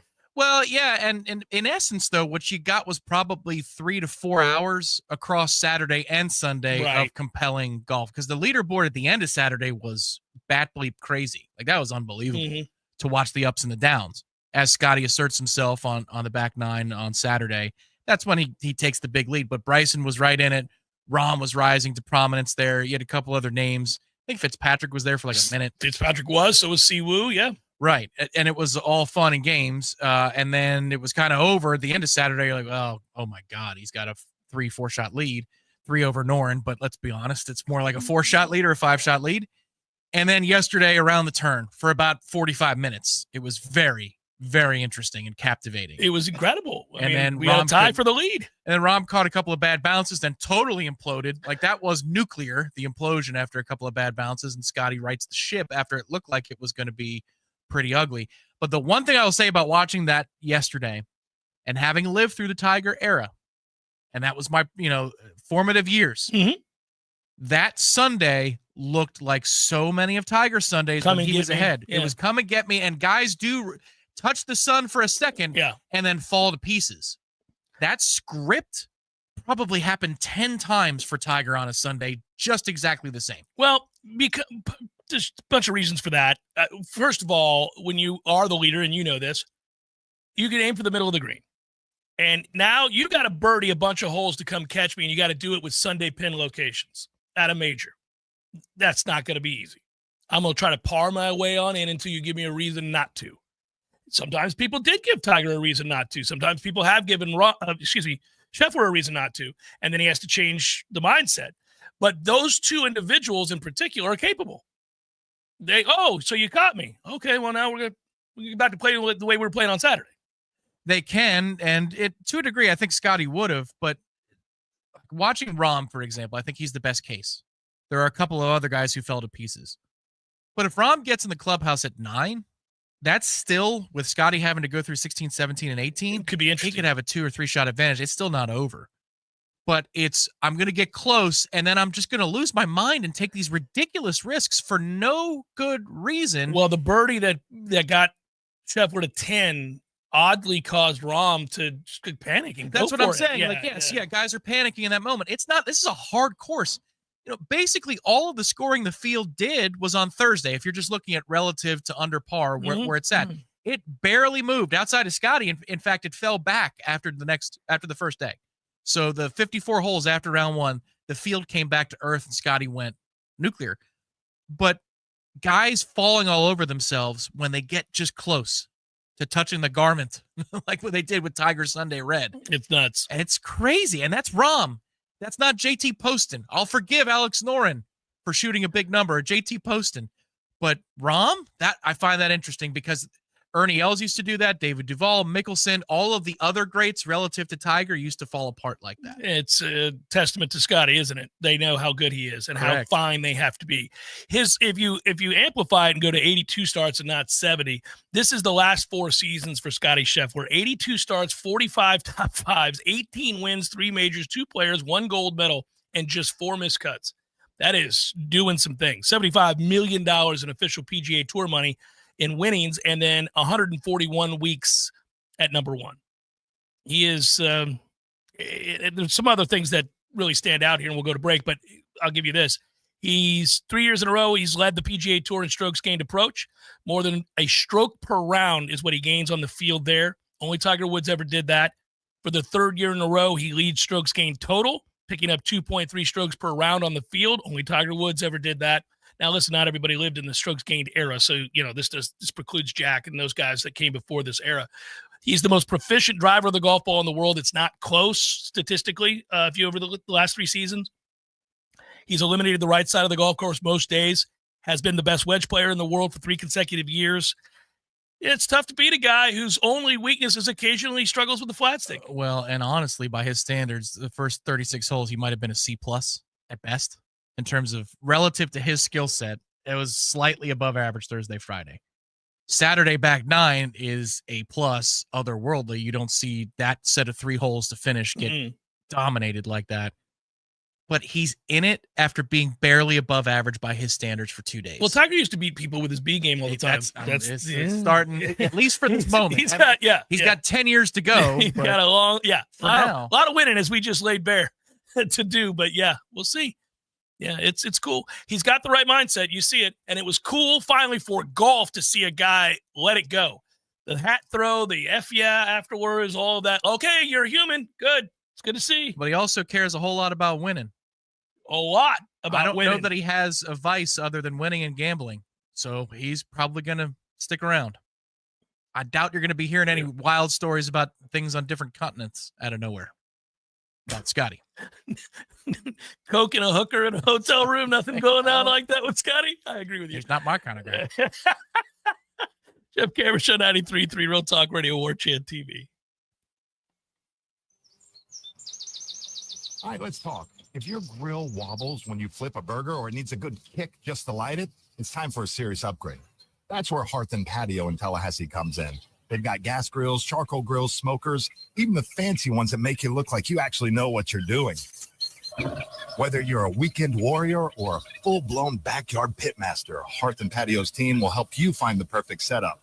They actually know grills, like they can tell you which one makes the ribs taste the best. And trust me, there's no better feeling than serving up a plate of those perfectly grilled, amazing ribs while your neighbor stares over the fence with pure jealousy. So stop flipping burgers on that rusted-out dinosaur and call Hearth and Patio today, 850-727-4282. That's 850-727-4282, or online at hearthpatiotallahassie.com. Your steaks, your burgers, and honestly, your whole neighborhood will thank you. Hearth and Patio, where your grilling dreams come true. Tired of spending money on bug spray and inhaling all those fumes every time you want to go outside? Treat your yard so you can stop spraying your kids. Paul's Termite and Pest Control has a solution to this persistent problem. Paul's has a program which seeks the grounds, flower bed, and shrubs. Paul's controls pesky mosquitoes year-round, which means you can take back control of your yard. Not only are mosquitoes a physical irritation, they also pose a potential health risk to people and pets. With Paul's targeted techniques, you can rest assured that your yard will be protected and your afternoons will stay fun. Take back your yard. Don't let mosquitoes interrupt the fun. For more information, go to callpauls.com. For the elimination of termites or any other pests. And a greener lawn, too. Call Pauls. We'll get them all. Pauls can help eliminate fire ants from your lawn, too. We'll help you take your yard back. Hey everybody, this is Shannon Young with Cross Country Mortgage. Been in the industry now for 22 years. I just made the move over to the nation's largest retail lender, Cross Country Mortgage, here to serve you in 7 states, including Florida, Georgia, Alabama, the Carolinas, Tennessee, and the state of Texas. Here to offer better service, better rates, and if you were thinking about buying or if you've been on the fence and been waiting to call me, now is the time. You can still find me at loansforknowles.com. That is, again, loansforknowles.com. I've helped thousands of fellow Knowles get into their dream home, and I can't wait to help you get into yours. Give me a call today. I'm at 954-369-6171, or go to loansforknowles.com. Again, that's 954-369-6171, and that's loansforknowles.com. Equal Housing Lender, NMLS 373031. Now that the brutal North Florida and South Georgia winter is over, okay, we had a couple of cold snaps, but still, now is the best time to give your AC system a good cleaning. Dust can build up in your AC system, leading to higher utility bills and poor air quality. That's when it's E&B to the rescue. Our 21-point inspection and tune-up costs only $99 and gets things working their very best. So before the summer hits, get your AC spick and span. Call E&B Heating and Air Conditioning today. Science-backed, technology-tracked, and coach-led. Hey, Jeff Cameron here. You've heard me rave about the benefits of Orange Theory Fitness and the proven track record of science-backed interval training. Well, now Orange Theory Fitness has done it again, adding more ways for you to improve your health and look your best. In addition to the always great standard workouts, OTF has added Tread 50 and Strength 50 for those in the mood to just lift for an afternoon or attack those cardio goals for the day. Take the guesswork out of exercise. Make sure you're getting the most out of each and every workout. Orange Theory Fitness, location Midtown Tallahassee and Village Square Boulevard. The Jeff Cameron Show is a production of the Warchant.com Multimedia Network. Check out Warchant.com today for the latest news inside Florida State athletics. That's Warchant.com. Now, back to Jeff on Real Talk 93.3. A couple minutes away from our good buddy Irash Feld to join us. Talk a little Florida State football and baseball and softball and all balls. Right? Alex Lodice, as well as Jamie Arnold, semifinalist for the Golden Spikes Award. Our own Corey Clark wrote about Mr. Lodice being the easy choice for ACC Player of the Year. How about that kid's season, huh? Alex is a guy that before the season began, people around the program, including coaches and those that cover this team, were, thinking he was going to have a good year, that he was on the precipice of really taking a big step forward. Now, he was mentioned along with a handful of other guys that we thought would have good years or improve upon already solid seasons. Max Williams is somebody that I brought up quite a bit in the offseason. We knew he was somewhat overshadowed by the power that we saw last year. Tibbs and those guys were so good that you just that lineup had so many mashers that he kind of got overlooked. But I thought that his rate of, the exit velocity being what it was consistently for him, bat to ball, he would have a big year. And he's had a big year. But nobody jumped as high as Lodice has. And, man, has that been special. The numbers are staggeringly good. 422. If I had come on the air before the season and said, I think Alex Lodice is going to hit over 400 this year, you would have raised an eyebrow. But 422, good Lord. Leads the ACC in hits with 87, first in slugging percentage at 772, third in home runs with 17, second in RBIs with 63, top 10 in the conference on base percentage, doubles, and runs scored. What a year for Alex Lodice. And hopefully he is the ACC Player of the Year. We'll talk to Ira Chaffel about that and much more right now. Ira Chaffel joins us on the Jeff Cameron Show. Hello, good sir. How are you? I'm great, Jeff. How are you? I'm good, buddy. Let's start with what was disconcerting and then somewhat at the end encouraging. Give me your thoughts on the two ass kickings followed by a gutsy win in the series against North Carolina. Yeah, man, it's funny when we were talking about the series going into it. You think about the fact that I think in Corey's preview he mentioned, and I'm sure we all discussed it, but I remember reading his preview and he said, it's a matchup of great pitching against great offense. And it's like, that usually doesn't go that well for the offense. Usually the great pitching is going to win. And I thought Carolina's pitchers were awesome. And I think if Jamie, obviously we talked about it, he had issues with his fastball in that game, the location. I also felt like, I don't know, man, it felt like he was, like he was getting emotional about it. Yeah. Like he seemed to be frustrated. And I get it. Like that's normal. It happens. But that's something that, concerns you a little bit is like, you're not always going to have your best stuff, but you have to figure out a way. And it felt like he just couldn't grind through it. So that was a little disheartening, but yeah, North Carolina, they shoved, they play great defense. And, Florida State starting pitching isn't better than that. They could get beat by a lot of teams, but yeah, the last game was great. Definitely. And not just the fact that they won it, but when they let this lead slip away, I'm thinking, okay, this is just going to be a disaster of a weekend. But then they fought back and got the win. So I thought that was big. I thought it was huge. I thought it may go deeper than we realized because you're alluding to something that I think is true. I think a lot of guys, and I don't know the reasons. You and I are not in that clubhouse. Link is not going to give us that information, nor should he. I mean, things that are happening within a ball club should stay within the clubhouse, but something seemed off above and beyond North Carolina's greatness and their excellence. They were a better ball team than Florida State this weekend, and we'll give them all the credit in the world. But you mentioned the emotion. I saw it from more than just Jamie Arnold. There were guys who the body language wasn't good.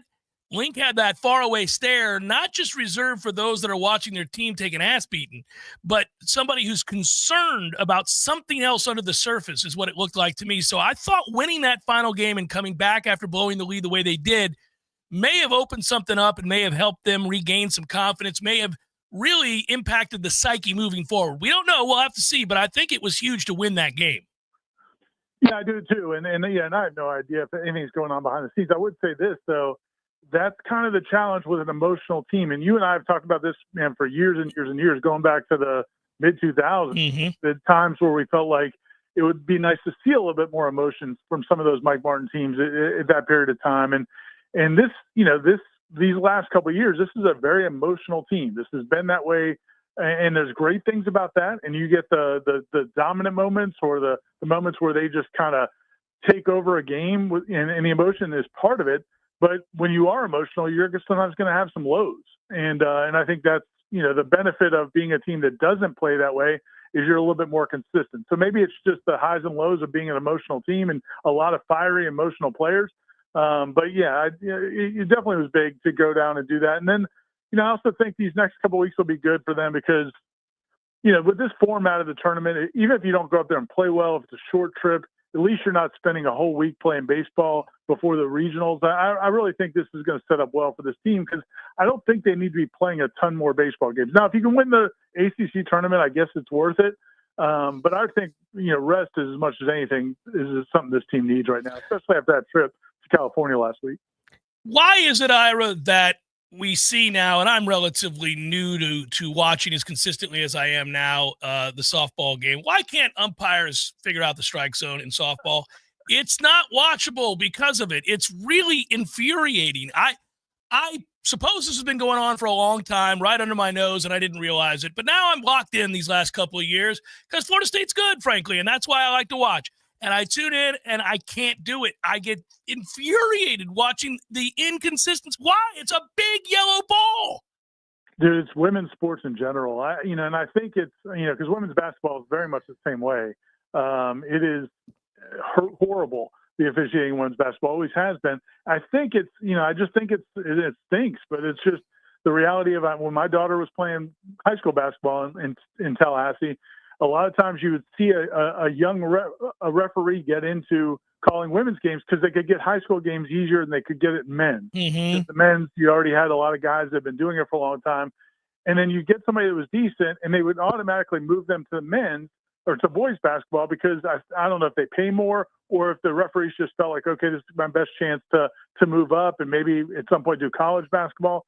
And so I just think that's part of it. Like if somebody's good as an umpire, they push them towards the men's sports. I mean, that's the only thing I can think of. As far as why? I mean, there's so many good college softball teams now that there should be plenty of market there for better umpiring.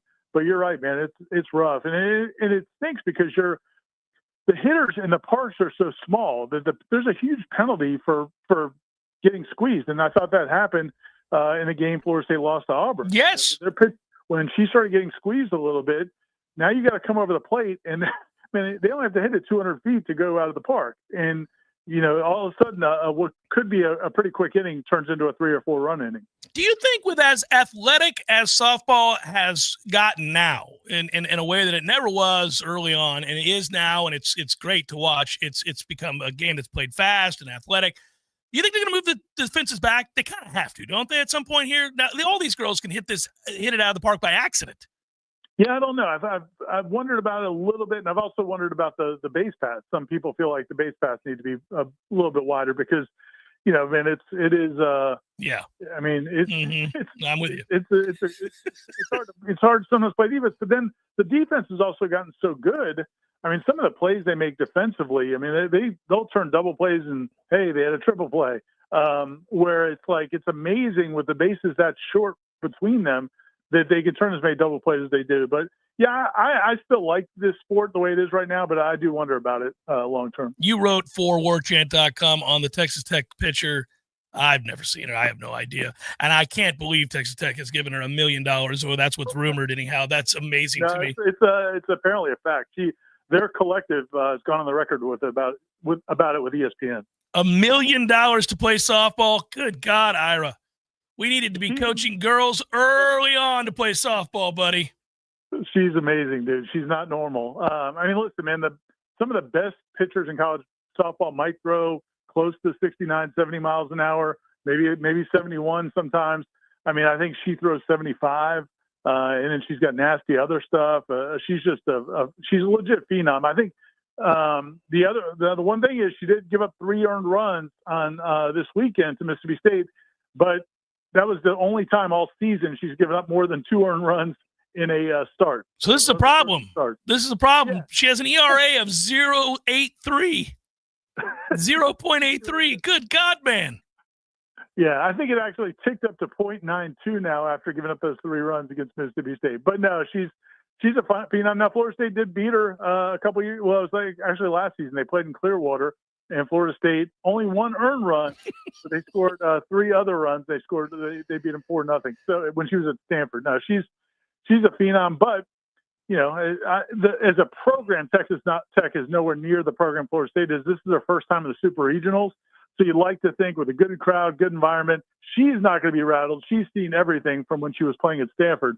But the rest of that team may not perform all that well in that environment. So, it should be a really good Super Regional. Buddy, you better make it to a Super Regional when I'm paying you $1 million to come in here and play softball, for Christ's sakes. Goodness gracious. All right, brother, I'll talk to you later. Great info as always. Yep. See you, man. Yep. That's I mean, come on, man. We better get to the damn Super Regionals. What are we even talking about here? I've already booked my ticket out to Oklahoma City if I'm a Texas Tech fan. We lose the Super Regional, harm may come to this individual. What are we doing? I'm giving you $1 million to throw a softball. This is ridiculous. They should win the whole damn thing. That's amazing to me. I'm still blown away. You could investigate it. You could, no, they've done it. Apparently it's real. It's a thing. What I'm saying is you pop over to the Plex on Thursday and say, which one of you is the main donor? And then he could say, why? No, I would say, yeah, like who? You really care this deeply about softball? My goodness gracious! The guy would say, Jeff, these boots are $600,000. Yeah. Now, your football team better not lose a game, guys. We're out here throwing around $1 million for a softball player. That's all I'm saying. Football team better be loaded for bear every position. Every position better have depth. If we're just throwing around $1 million for softball. That's something to behold. Shannon Young, my man, and yours, loansfornoles.com. Unwavering commitment. He will help you and his fellow Noles, and he'll do it in 7 different states.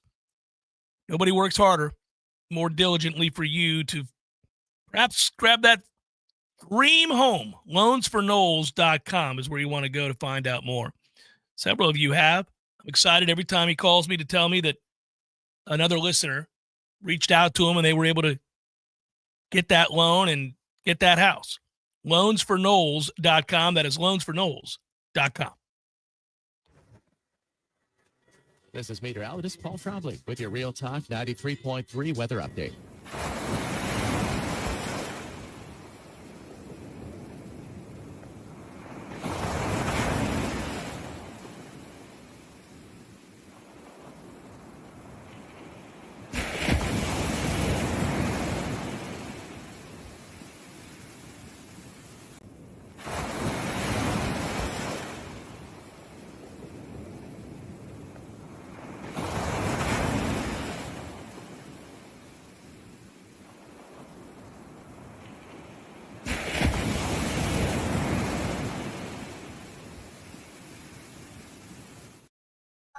Seven six six 134. T-Spark Enterprises, roofing and construction services. T-Spark Construction.com. CCC 1331204.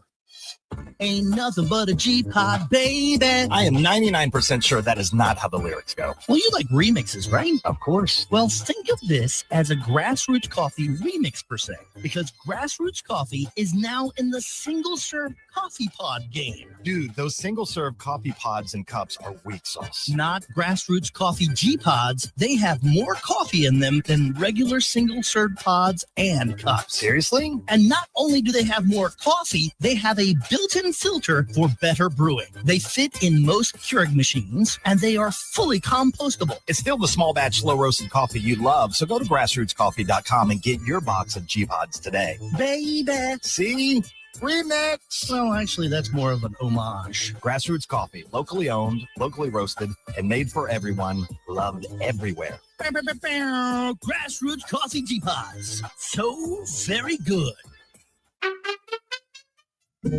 There he is. Haven't seen this guy since, what was it? Oh, shoot. You two at the Sphere in Las Vegas, baby. Hey, how about that, man? Wasn't that fun? Good show. Good show. Everything about it. Nearly perfect. Nearly perfect. I had everything I could possibly want. I wanted one thing, couldn't find it, and I looked everywhere. No Cubans. What do you mean? No Cubans. There was Cubans. No, I didn't see any Cubans. Dude, I'm sure there was Cubans there. I mean, you know. No. I walked around. There was a moment right before the show. I thought, got to find some Cubans. Nothing. Dude, there's Cubans. There was Cubans. I'm sure there was Cubans. In Las Vegas? In Las Vegas. No Cubans in Vegas. There's Cubans in Vegas, man. Eddie, there were no Cubans. Chef. The sandwich. There were no Cuban sandwiches. You're Cuban. Of course I know there were Cubans there. Oh, the sandwich. Yeah, no, there probably wasn't many there in Vegas. No Cubans. No, not yet. Florida, bringing the flavor and flair of Cuban food to Tallahassee since 1996. The Jeff Cameron Show is a production of the Warchant.com Multimedia Network. Check out Warchant.com today for the latest news inside Florida State athletics. That's Warchant.com. Now, back to Jeff on Real Talk 93.3. Mike Norvell excited about the schedule. Said as much as he addresses booster clubs and the like. I believe the comment was that it's a great opener for us. All right. In fact, it reads as follows. College football is different. You kick off, every snap matters, everything that you do that first game, you have to be ready. I think over the years, our guys have shown in their preparation the importance of the opener. He's no doubt alluding to the successes against LSU for those openers, probably rightfully and conveniently ignoring last year's opener in Dublin, which did not go so well. I see nothing different going into this year, just continued excitement for us to put our best foot forward. As we talked about earlier, there are some new faces, guys that were younger on our team. They've pushed themselves to have a position of impact and influence within their position groups inside of ball. But I'm really looking forward to just knowing what's ahead, just that daily sense of urgency for every play, every meeting, the walkthroughs, every bit of it. I would expect no different if it was playing a different opponent either. This is definitely a privilege to be on that stage, that game, full capacity, Doak Campbell Stadium. That's college football. It will be, no doubt, a lot of people watching. A sold-out game against Alabama. It's interesting. He continues, I get through all of the surface level stuff that doesn't matter. He continues to talk so much about the sense of urgency, and I think that's what this whole spring was about. It's install and rooting out people who didn't have it. Well, and then also remember in the summer, it's not players only workouts that are voluntary in name only. This is now something that coaches can put their hands on and at least be present around the players for workouts. So what progress he believes he's made in spring, and certainly he did by the end of spring say that there was a paradigm shift around practice number 10. They can continue to push as the kids are going through workouts right now into June, July before camp opens. But it's all going to be critical. In the moment, it's just this has got to be the toughest booster circuit he's ever been on. Hopefully it's the toughest he'll ever have to be on in his career, because asking people for money right now is not easy. And you have to answer the same questions over and over again. And you have to act interested in answering those questions from every single booster who's Golden Chief, Platinum, and above. I would look forward to it if I believed that I had made fundamental changes that are going to benefit the program. If I had made changes as a head coach, if I had hired people that I really believe can get this turned around and I'm excited about, then I would want to go on the road. I'd want to be front and center. I'd want to talk to as many of those people that I'm having to ask for money as possible, because I would have conviction. I would be able to talk about what's going to be different and why.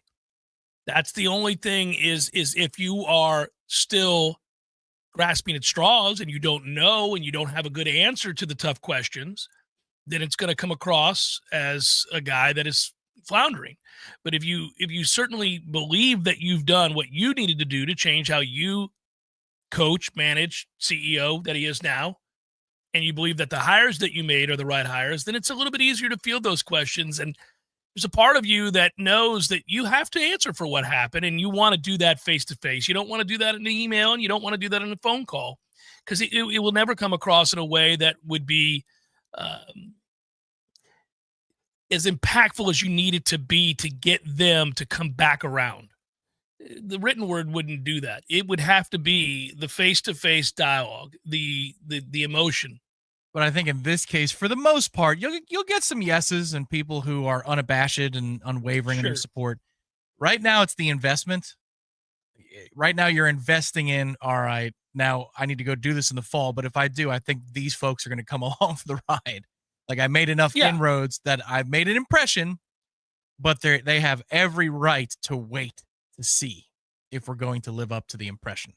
Yeah, I've stated this several times over that nobody in the administration, nobody in the athletic department, and certainly not the head coach, can get upset with this fan base for being upset. Nobody. I mean, they have to understand that can't happen. What happened? It did happen, and there is a reaction to it. And it's going to linger for a while. Quite frankly, it's going to linger until you play a game and you look good or you don't.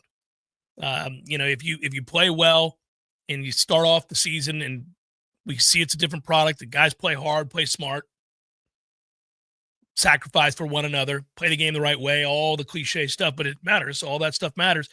You got a chance to kind of move past what is on everybody's mind. But until that time, man, everybody, I've talked about how unique this has been. I've never covered a team that went 2-10. We never thought Florida State could go 2-10. I've never been a part of that. And so it's been eye-opening to watch. It's been like a slow release, like a drug you take. It's a slow time released or something. It's like, is that right? You've watched, I'm not talking about illicit drugs, Tom, but I'm saying like, equal. Yeah. But I think it's affected people differently. You've watched it. I do believe that it's resonated in a way maybe that a lot of folks didn't realize it would. And it's happened to where people got angrier the further away, the further removed they were from the season ending.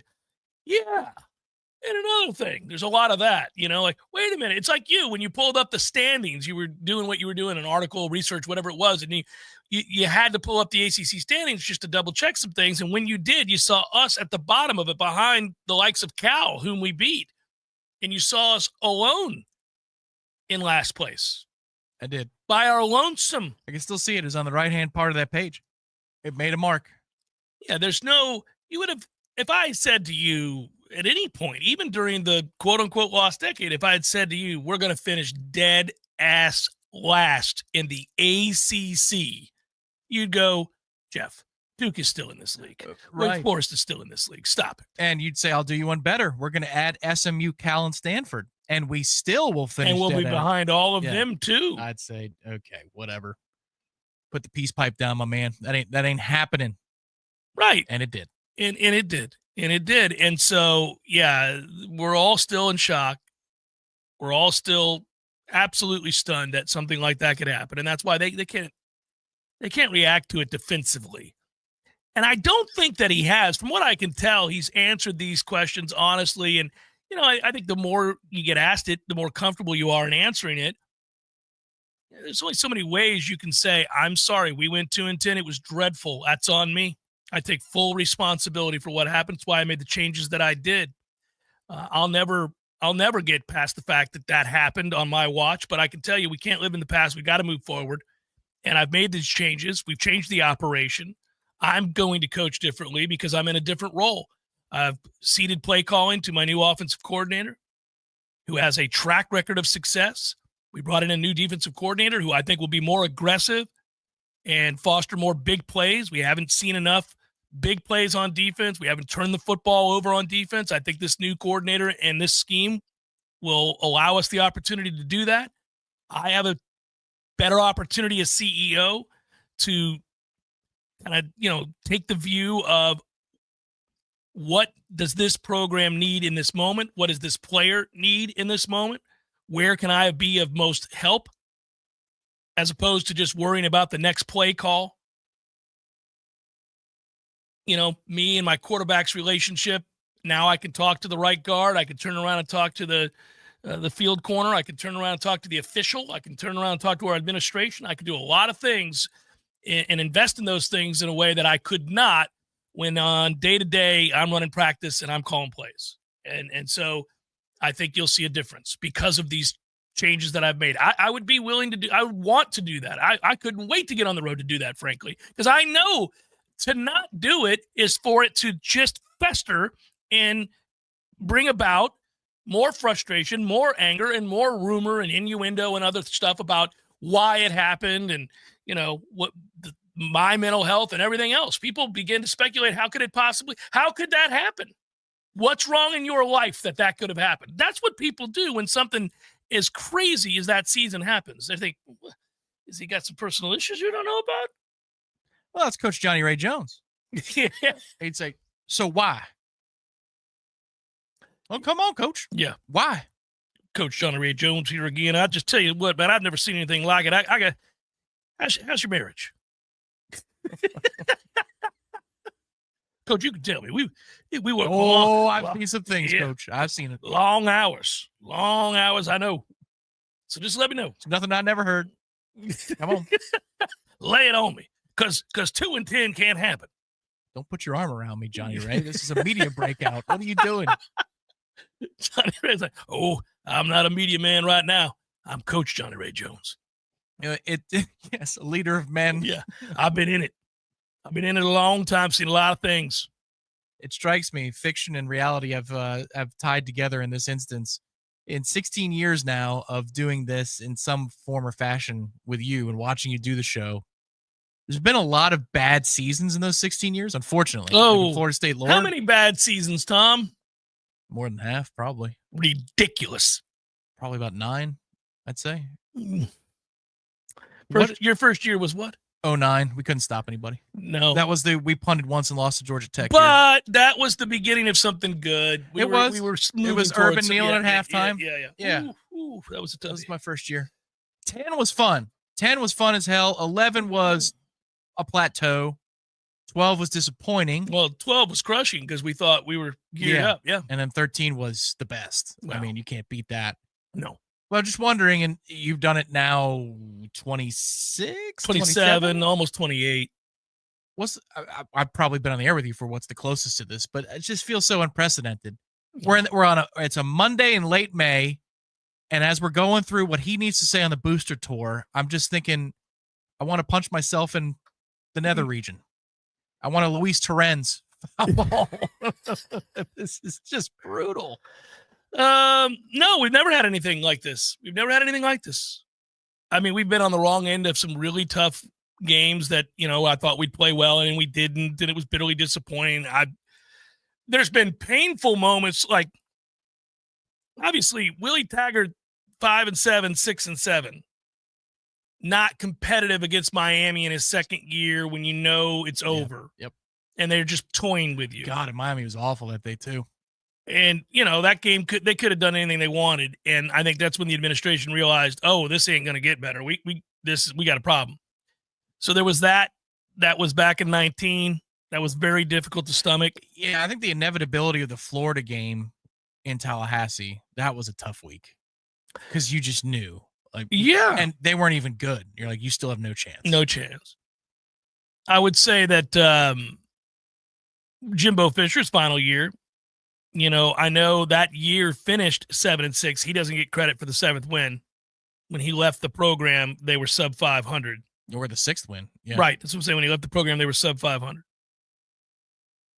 And that was 2017, and that was an awful that was tough to take. Now, we did not finish last in the ACC. No, probably about 5th from last. We finished ahead of Syracuse, North Carolina,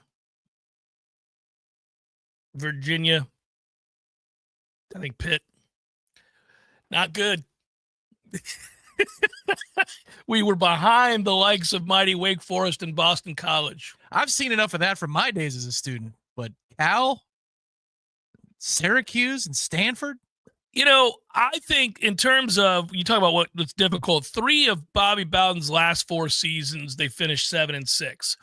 The exception was 2008 when they finished 9-4. It's called undergrad. And those years were hard because, well, for a lot of reasons, and we got to go to break, but that was hard because a legend was on his way out and we were having to criticize big time, and those were tough days. Final hour, forthcoming. Stay with.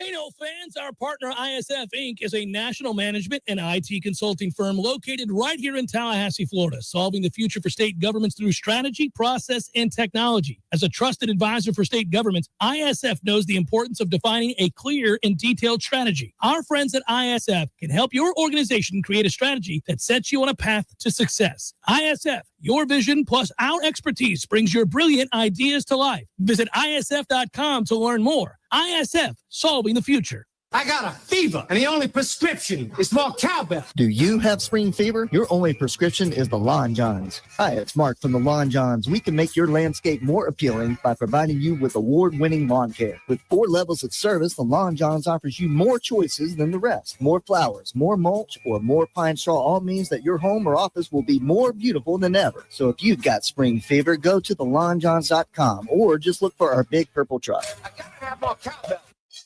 Ain't nothing but a G-Pod, baby. I am 99% sure that is not how the lyrics go. Well, you like remixes, right? Of course. Well, think of this as a Grassroots Coffee remix per se, because Grassroots Coffee is now in the single-serve coffee pod game. Dude, those single-serve coffee pods and cups are weak sauce. Not Grassroots Coffee G-Pods. They have more coffee in them than regular single-serve pods and cups. Seriously? And not only do they have more coffee, they have a built-in filter for better brewing. They fit in most Keurig machines, and they are fully compostable. It's still the small batch, slow roasted coffee you love, so go to grassrootscoffee.com and get your box of G-Pods today. Baby! See?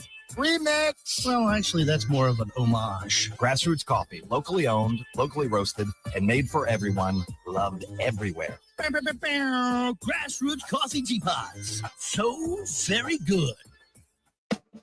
No matter what printing you need to keep your business running, we can help. Hi, Jason Butera here for The Printery. Reduce your stress and give us a call. From new product brochures or posters to yard signs, postcards, even letterhead and envelopes. The Printery sets the standard in personalized service with outstanding results. We offer full-service graphic design and free pickup and delivery. The Printery, home of 36-cent color copies. If it's ink on paper, we've got it covered. Call us today, 877-6418. 877-6418.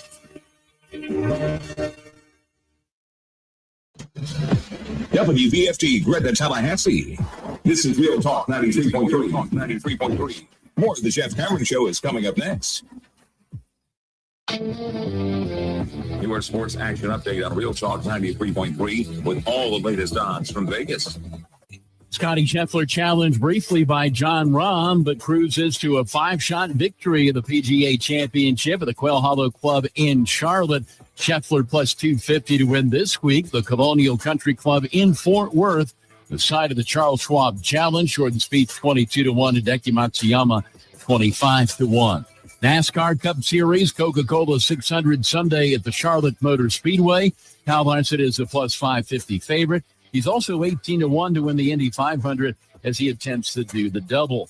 Ryan Pepiot on the mound with the Tampa Bay Rays today, $1.35 favorite at home with the Houston Astros. $250 bonus, and you open up a GBank Visa signature card. Visa.com/GBank. Mike Son at Real Talk 93.3. Find what you love what you find. A Total Wine and More. There's so much waiting for you. Spirits and beer, thousands of wines. Walk right through the door. It's all here to explore. With guys in the know and prices so low, it just might blow your mind. You're gonna find what you love and love what you find. Drink responsibly, B21. Everyone has a fave Wendy's Frosty flavor. And when you're choosing from chocolate or vanilla, it's not that hard. But now there's all new Frosty Swirls and Frosty Fusions. So try picking your fave from Oreo Brownie Fusion, Pop-Tarts Strawberry Fusion, Strawberry Swirl, Brownie Batter Swirl, Caramel Swirl, and Caramel Crunch Fusion. Not so easy now, huh? For a fresh way to Frosty, gotta be Wendy's. At participating U.S. Wendy's, Oreo is a trademark of Mondelez International Group. Pop-Tarts is a trademark of Kellogg North America Co., LLC, used with permission. Porterman, you're walking crooked again. What happened to you? Well, I was sitting at the boat ramp sipping on a margarita when my alligator Hank decided we needed to go water skiing. Oh, no. Next thing you know, Hank's strapped to 4 skis and I'm hanging on his back and the boat is pulling us out. It was all going great till Hank spotted a duck in the lily pads and wanted to jump the wake. Porterman, you're crazy. No wonder you got hurt. Yep, 1 second it's air, water, air, then bam, now I can't even bend over to put on my own water skis. Well, Florida Man, you better get over to Thin Chiropractic right now.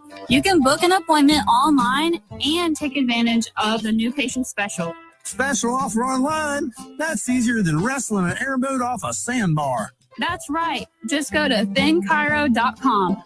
FENNCHIRO.com. FENNCHIRO.com. That's it. I'm headed over there boogity to get straightened out. Do you own a small business? Let me guess. You started your business so you could get bogged down with payroll and bookkeeping, office tasks, and other paperwork, right? Probably not. I'm Craig Collins with Collins Income Tax Solutions. Allow me to help you get out from behind your desk and get back to doing what you love. For any of your payroll, bookkeeping, or other business services, give me a call today and allow me to take it off your plate. You can find my contact information online at collinsincometaxsolutionsllc.com. Enterprises, roofing and construction services. T-Bar Construction Jobs. We conquer all peaks. We fix those dark leaks. Call 850-766-134. T-Spark Enterprises, roofing and construction services. T-Spark Construction Jobs. CCC 133-1204.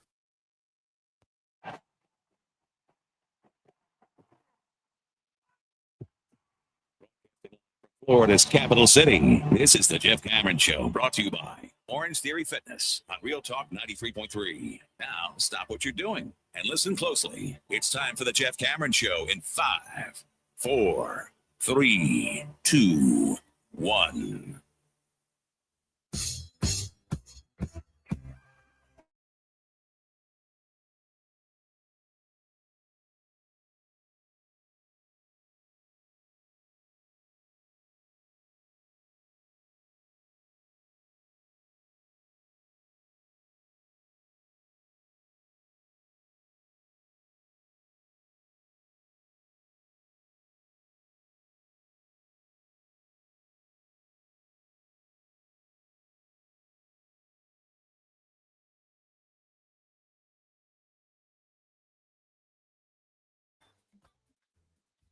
Man, that's a pretty cool thing. I just, as an aside, I was reading through this. Did you know? I'm sure you did, but we don't ever think about it.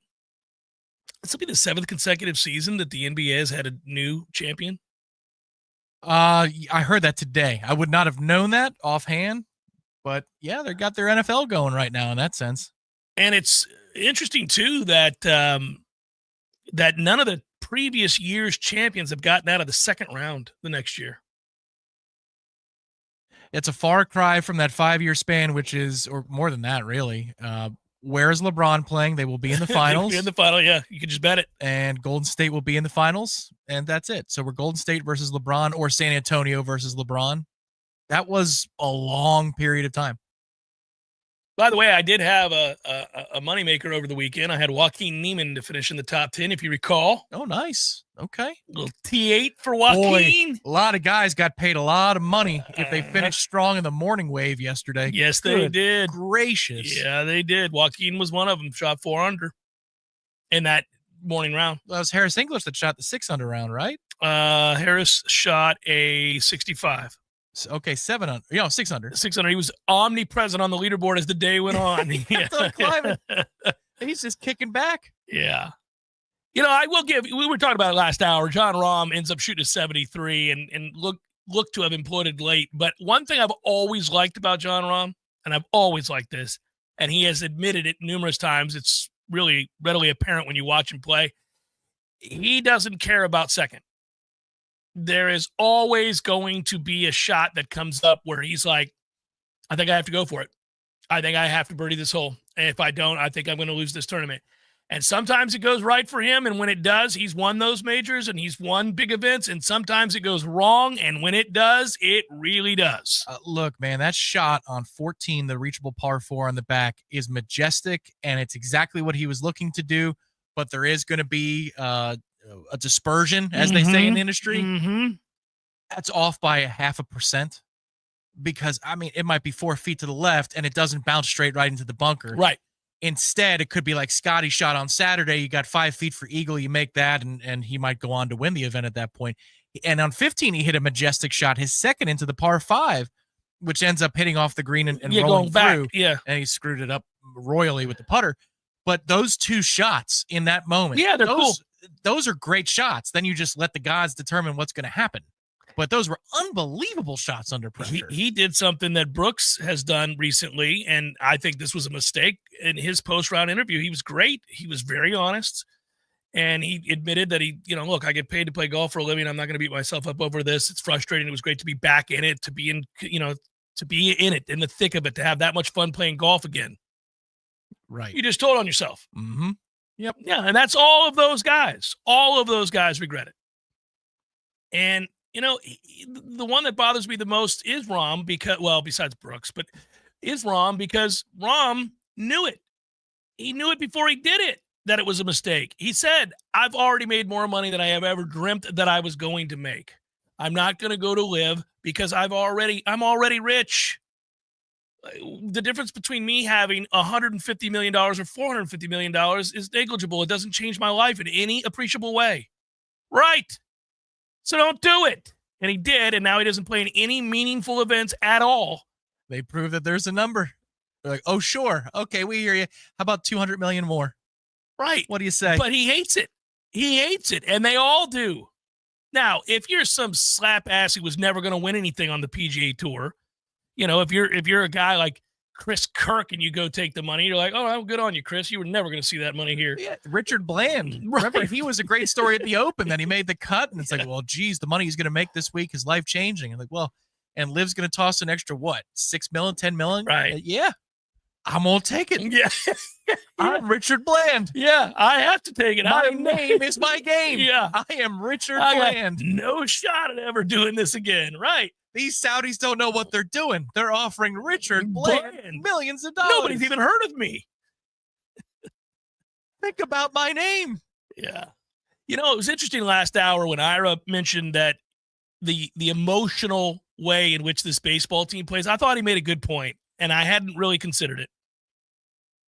We were trying to pinpoint what it was that was off or wrong or seemed off kilter at the very least during the 2 beatdowns that Florida State took against North Carolina. And again, I want to reiterate for people who didn't hear that part of the show, North Carolina gets all the credit. They were a better baseball team than Florida State this weekend. Really wasn't even that close. They were better defensively. By the way, their coaches did a great job putting them in a position to succeed repeatedly. A lot of hard hit balls right to where they were shifted. They scouted well. They coached well. Those players played well and executed. Obviously, dominant pitching the first 2 nights. They get all the credit.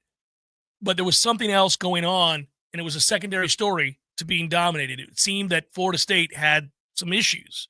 And I don't mean issues on the ball field. They had those too. There seemed to be something else. And I hadn't thought about how when you, and this will sound bad, and I'm not accusing them of this, but this is something you see with teams like this. When you're emotional and you're a good team, you win a lot of games and you have an opportunity to express that emotion in ways that can be off-putting to those that are being vanquished. You express yourself in a way that is indicative of extreme confidence, and that can be hard to watch.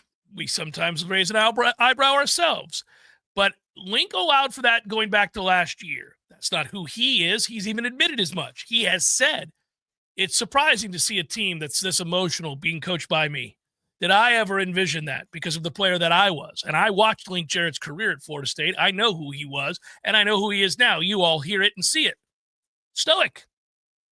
It's a very thoughtful man about and the intentionality to what he does with this baseball program. And I like it because what it will breed is consistency. They will be good every year he's here, period. They will be. To varying degrees, of course, and we'll assess that like we do every year. But they'll be good because he's meticulous and nothing is left to chance.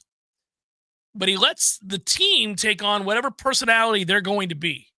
And this one a year ago, and there's some carryover members to this team, along with some newcomers, was obviously one that was extremely emotional and extremely confident. And because they played that way a year ago and had huge success, it seemed only logical that the carryover members of this team, whether it be a Max Williams, who is very much in your face, whether it be a Farrow or a Lodis or whomever that was on last year's team, it was only natural those guys would carry that over because of the successes they had just last season. Why wouldn't you? You were one of the last 4 standing. But when things begin to go wrong, and when all of those successes dry up, and the things you thought you could depend upon are failing you. So whether that be a team that was charting along the same timeline, number of games played, offensively, at about the same rate as last year's offensive juggernaut. For a stretch, they really were that team. Now we know they're not that team, and they found that out. They were humbled. In fact, when you look, all teams certainly hit way worse against great pitching than they do against poor pitching. This one fell off a cliff against good pitching. And I think it probably affected their confidence severely. And that carried over. And then you saw they've had a couple of less than stellar outings. I think he mentioned he thought Jamie was very emotional on Thursday night. I agree with that. I was critical of Jamie, not the person, but the player. The player struggled with his fastball location. It affected his mood and his temperament. It affected what he ended up doing on the mound that night, and it affected his body language. Frankly, it was poor, piss poor. And he played off on that when players didn't do, or you saw that happen, play out, I should say, when his teammates made mistakes. You saw that play out, and that's not a good look for the ace of the staff. Yeah. He'll learn from it. If I'm Harrelson, I have a word with him after the game's over, and I see the replay of how he handled behind home plate my throw, which was bad. I know it was, if I'm him. I wish I had thrown a better ball. Got it. Yeah. Don't need you to show me. Wish you didn't rack up 98 pitches every gosh darn outing. Yeah. You know, like, right. This is how that confrontation happened. Yeah. So, opportunities there to grow up and learn a little bit there. And I think he will. I'm sure he was spoken to about that. I think, a lot of times you don't even know you're doing it. Not to give him an excuse, but I think a lot of times guys, when they're caught up in their emotions, they don't even realize what their body. Yeah. You're fighting. Yeah.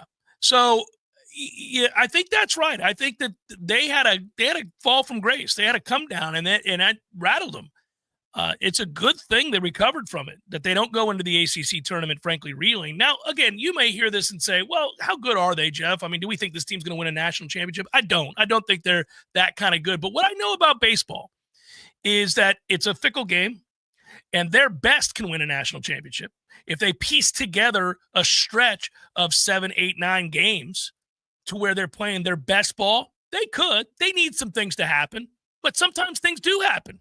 Sometimes a better team than you loses their regional, and you never face them. Had you might have lost to them, but they ran into a buzzsaw, whatever it might be. It can happen. A guy can get hot at the right time, hit 480 over his last 10 games. Happens. Just in the same way that it happens that the guy who was the best hitter on the team all year long might hit $107 and you go home early. It happens. So the whole thing is just getting into the dance and giving yourself a chance and let the chips fall where they may. Now, the part about that is you have to have some talent. You know, bad teams, like bad teams who barely make the postseason typically don't win the national championship. Although Florida did the one year that they barely made it in. But we knew they weren't a bad team. That was a weird season. Good teams, though, who aren't playing great or don't reveal themselves to look like one of the best teams in the country, but have the pieces to beat anybody, well, they do sometimes go very deep and scare a national championship, if not win one. And if Jamie Arnold is on in the biggest starts of his life in the postseason, Florida State wins that game most of the time. If you get the best version of Vellini when he pitches in the postseason, he's very capable of beating anybody in the country in a singular start, right? He could do that. And if Mendez is anything close to what he was on Saturday, which was the best version of himself by far, velocity was great, location of the fastball was good, he was tough mentally, he was really good physically, did a lot of things right. Well, who knows, man? You got a shot to put yourself in a position to achieve some great things. So we'll see. I would say that I don't think they're a national championship caliber team right now. I think they're a very good baseball team. The thing is, if you play well, all you need to do is win in pairs. Right. From here on out. And now you need to front load it, obviously, if you get to Omaha, and that would be 3 weeks from now. But ACC tournament notwithstanding, in regional play, you win the first 2 games in the regional, you're going to win the regional in all likelihood when it's all said and done. You might go to the end like softball did yesterday. Like it might get a little dicey there for a minute. It got a little dicey. But if you start out 2-0, chances are that you're going to win that weekend. In the super regional, by definition, if you start out 2-0, you have won the super regional. And if you get out to Omaha and you start out 2-0, chances are you're in that final series. Like you probably will be in that best of 3 at the end. And if you think about it that way, in those small increments, the chances that Florida State, if they do get good from a good outing from Jamie and a good outing from Vellini, the chances that they can go 2-0 in a given weekend in a regional are pretty high. First 2 games. Yeah. Chances in a super regional, I'd give them 50-50 depending upon the matchup. Maybe a little bit better, maybe a little bit under 50-50. Like this is all so attainable, even after a weekend like that. Yeah. Where you are scared and you are humbled. It's all right before you. And very attainable. I go back to watching Link's post-game press conference, which I welcome everybody to do. Go on Warchant TV and see it from yesterday. I watch all of his because he actually says something. He does. And he thinks really long and hard about why, like the question, A, he takes the question very seriously, and B, he really does try to find. I think Corey asked him the question about, is it easier after a loss like the one they had the other night where they got blown out to come back the next day, prepared to win a game or not? Or is it harder? And he took a good 30 seconds to think it through, and he said, I don't know. That's awesome. That's awesome because I've seen it both ways. Well, and he's played up the significance of Saturday's win. So it's a Saturday post-game presser. You can find it on the channel. He plays up the significance, and he speaks glowingly about what it took mentally to get to the place where they could compete with North Carolina and win that game. So I'm going to take him at his word because, to your point, he's not a sunshine pumper or a smoke blower. That's not who Link is. No, he's not. And so if he's telling me that this reminds me of the Lightning's 2004 Cup Champions DVD. And the reason I bring it up is because it's a coach. It was John Tortorella, who's crazy. A psycho. So he's asked about Game 7 against Philadelphia because they just lost Game 6 in overtime. And his response was, I'll be honest, I had no idea what was going to happen that night with us. I was terrified of our response. I had no idea. Well, there is at the time an elite coach, an elite locker room at the precipice of doing something great. And the coach is telling you, I was terrified. I had no idea how they were going to respond. All right. Because that's a gut punch they just took. I think Link had some of that same energy between game 2 and 3 of this past weekend. He didn't know how they were going to respond. And then he saw something, goes, whew, well, at least I know that we're not going to crash into the mountain. I think one of the things I do appreciate about Link is he takes into account the fans of this great program and the tradition of this great program. He takes it all in. He felt terrible that they were awful, that the atmosphere was awesome. The people showed up. They were ready for a big-time series with a lot at stake, and this baseball team got their head kicked in. Did nothing to give the fans any reason to get loud and believe and care and be excited. And you could see the look on his face like he wanted to say, I'm sorry. I'm so sorry. We stink right now. He wasn't going to say that, but you could see it on his face. By the way, for that point, I will say to you, the candidate for me that goes above and beyond and who went above and beyond is Wes Mendez. Above and beyond. Above and beyond. Above and beyond. Above and beyond. I just love that you went that route with our little jingle. Wes Mendez gets now think about this. We haven't really believed in Wes, if we're being honest. Yeah, that doesn't take much of a arm tug. And so I thought, we're in trouble. We just got our head kicked in game 3. Doesn't figure to be much better unless we win an offensive duel, right? Because they were Johnny Holstaff that day.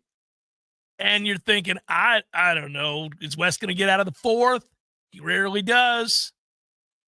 And then my man is dealing. Book those summer trips right now, you slackers. Get down there where the Gulf breeze blows, baby. A lot better than this stifling heat where there is no breeze to be found. There are boat drinks in Clearwater. There are boat drinks in Dunedin. And there's a cool breeze off the, cool might be excessive. There's a nice breeze off the Gulf. There you go. Nice breeze. What you're seeing on the screen on Warchant TV are 2-night rates, all in totals. These are all in. Fees, room Man rates. alive, buddy. Fantastic rates. Beachside cottage for that ass. That's right. That's right. That's beautiful. Nothing but 5-star loving. A 404 right there with the Enchanted Inn and Suite 1 with a view. And a pool. And a fishing dock. Get you some, everybody. That's 2 nights all in, parking included, no extra resort fees, no extra Airbnb, Verbo fees. Forget about it. That's killer. It's a beautiful thing. So I would go to aboveandbeyondvr.com and book it. Get it done. How could you not? How could you not? Great rates through July for Florida residents. It is only May. Do not stay landlocked. Call Above and Beyond or go to aboveandbeyondvr.com to see the listings. Aboveandbeyondvr.com. Who is your guy? Gals. I'm going with the pitching staff for softball yesterday because they needed it after having a leadoff home run in game 1 against Auburn. It's really all that happened offensively for them until late. In game 2, you had to get out of about 4 jams, one of which ended with a triple play, which was nuts because it was a double play and then the runner from third is going home. So it's not saw it. It's not a straight triple play. Another one where there's a liner to second with the bags loaded to get out of an inning with 2 outs. That was Ashton Danley and then Jazzy for 7 innings of tightrope walking for Florida State to get out and go to the Super. Sometimes you need one of those things to happen for you too. And it did. It's not total luck. It's just mentally a nice moment after losing in a regional in similar fashion the year before. Here we go again. Maybe this is the launching point for Lonnie and everybody. It's Thursday night, game 1 of Super Regionals against Texas Tech, 7 o'clock. And $1 million pitcher on the hill for Texas Tech. They're taking on $1 million arm. My goodness. I hope we light that ass up. Look over at Texas Tech people. $1 million, huh? AboveandBeyondVR.com, where you need to go to book your stay. Get on it.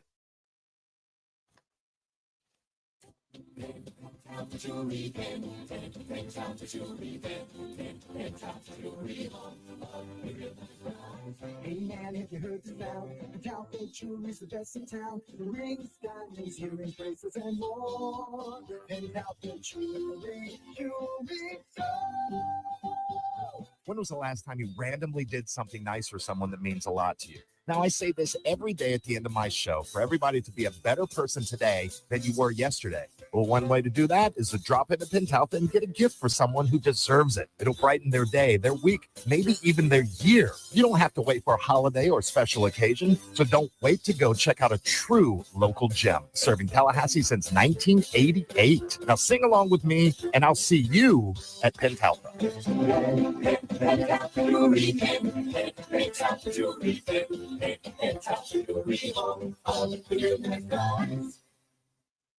Did you know backup generators often lack the power needed to start an AC unit? Installing an EasyFlex soft starter from E&B Heating and Air can reduce startup current by 75%, allowing your AC to run without a larger, more expensive generator. Visit EMBHeatingandAir.com for more info. All right, about that time to upgrade my iPad and my Apple Gear. How much memory do I need? What upgrade should I get? What size screens? How many chargers do I need? USB-C, USB-D, mini USB, USB-B, ABC, 1, 2, 3? If only there was a local business that can guide you and help you understand what you need and get you the best pricing possible. Oh, wait, that's what they do at Mac & More Systems. Get help buying the right gear for the right price and have it shipped directly to their store for pickup, all at no extra cost. That's the kind of service you won't get at any big box store. Shop local at Mac & More Systems. Find out more online at macandmoresystems.com. Give your business a facelift with a modern, consistent, creative brand overhaul from Curiosity Marketing Group. These days, it's not enough for your business just to have a standard website or a Google listing to reach your customers. Your business needs to stand out with eye-popping branding, modern web development, and strong marketing. And it takes a team to pull it all together. Words and websites matter. At Curiosity, we make the most of yours. Find out more at curiositymg.com. I used to fight almost on a daily basis working on my business website. I'm a pretty smart guy, but I could never get it to function the way I needed it to, and I was losing customers because of it. That's when I called Curiosity Marketing. They listened, they understood, we collaborated, and in the end, they delivered beyond my highest expectations. Now, I can barely keep up with the work. They say the future belongs to the curious, and now I'm excited about the future of my business. Find out more at curiositymg.com. Coverage varies by plan. View contracts and exclusions at endurancewarranty.com. If you're driving a car or truck with an expired warranty and suddenly lost your transmission or needed a full engine repair, would a $4,000 repair bill leave you stranded? I'm Danica Patrick. Don't get caught off guard with a vehicle breakdown. Choose the company I trust. Endurance. No matter the mileage, if your vehicle is less than 20 years old, Endurance offers auto protection plans for any budget. Protection on the drivetrain, electrical, transmission, AC, and more. Plus 24/7 roadside assistance and rental car reimbursement on any plan. Endurance handles everything from making the claim to paying the certified mechanic of your choice. Act now and get 1 full year of elite benefits. A $2,000 value free. Call for your fast free quote today. Call 800-298-2007. That's 800-298-2007. 800-298-2007.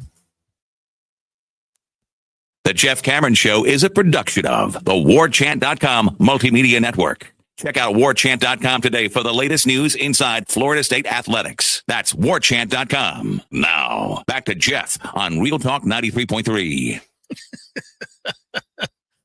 What you laughing at?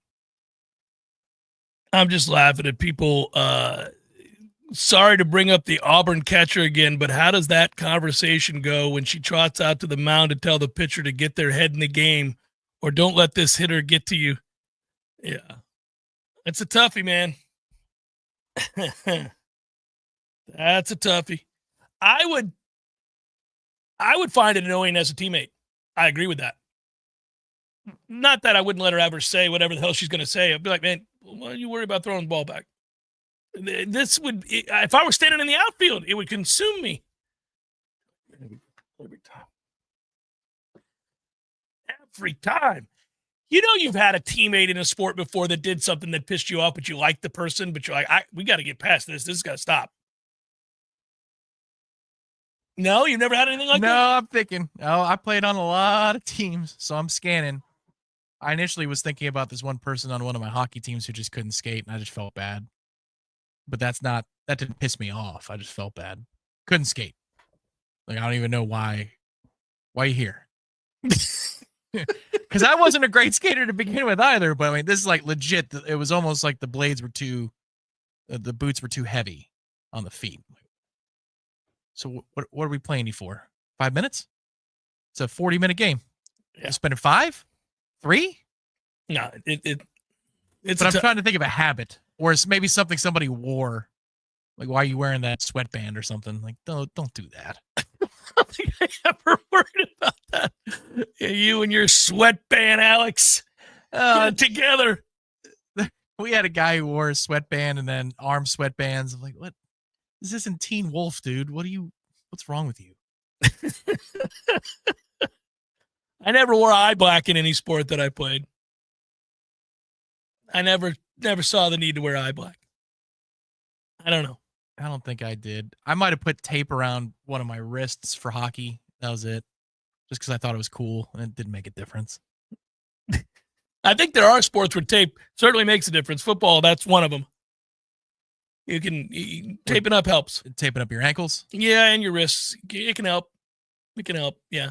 There's a lot of jarring that goes on. Yeah, I put it on my left because the high hand, that's the one I would get smacked on a lot. So I thought maybe it would protect me somehow. That didn't make a difference. What do you think of this idea? David Pollock gave an idea about something he thinks should be incorporated into the game, and I don't hate it. I roll my eyes at David Pollock frequently, but less so now that we don't see him much anymore. I have a proposal, is what he said. Here's something to maybe help fix NIL. If you want to make some of the changes that fans are clamoring for, and you make it better for the athlete's future, everything about it, well, let's go all the way. A rookie salary cap. I was dyslexic. You cannot, as a true freshman, you cannot exceed a certain number. Hell yeah. I'm in. I think people would be good with that. Then, if you whoop ass that freshman year, you're playing for another contract. You're playing for the bigger dollar.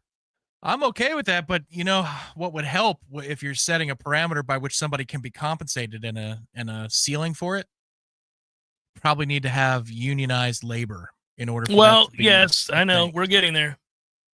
But, they're talking about sort of it would be a rookie salary cap, a university salary cap, if you will. That's already something that's been talked about and that Michael Alford thinks is going to happen. By the way, Michael Alford's a candidate for the Michigan State athletic director's job.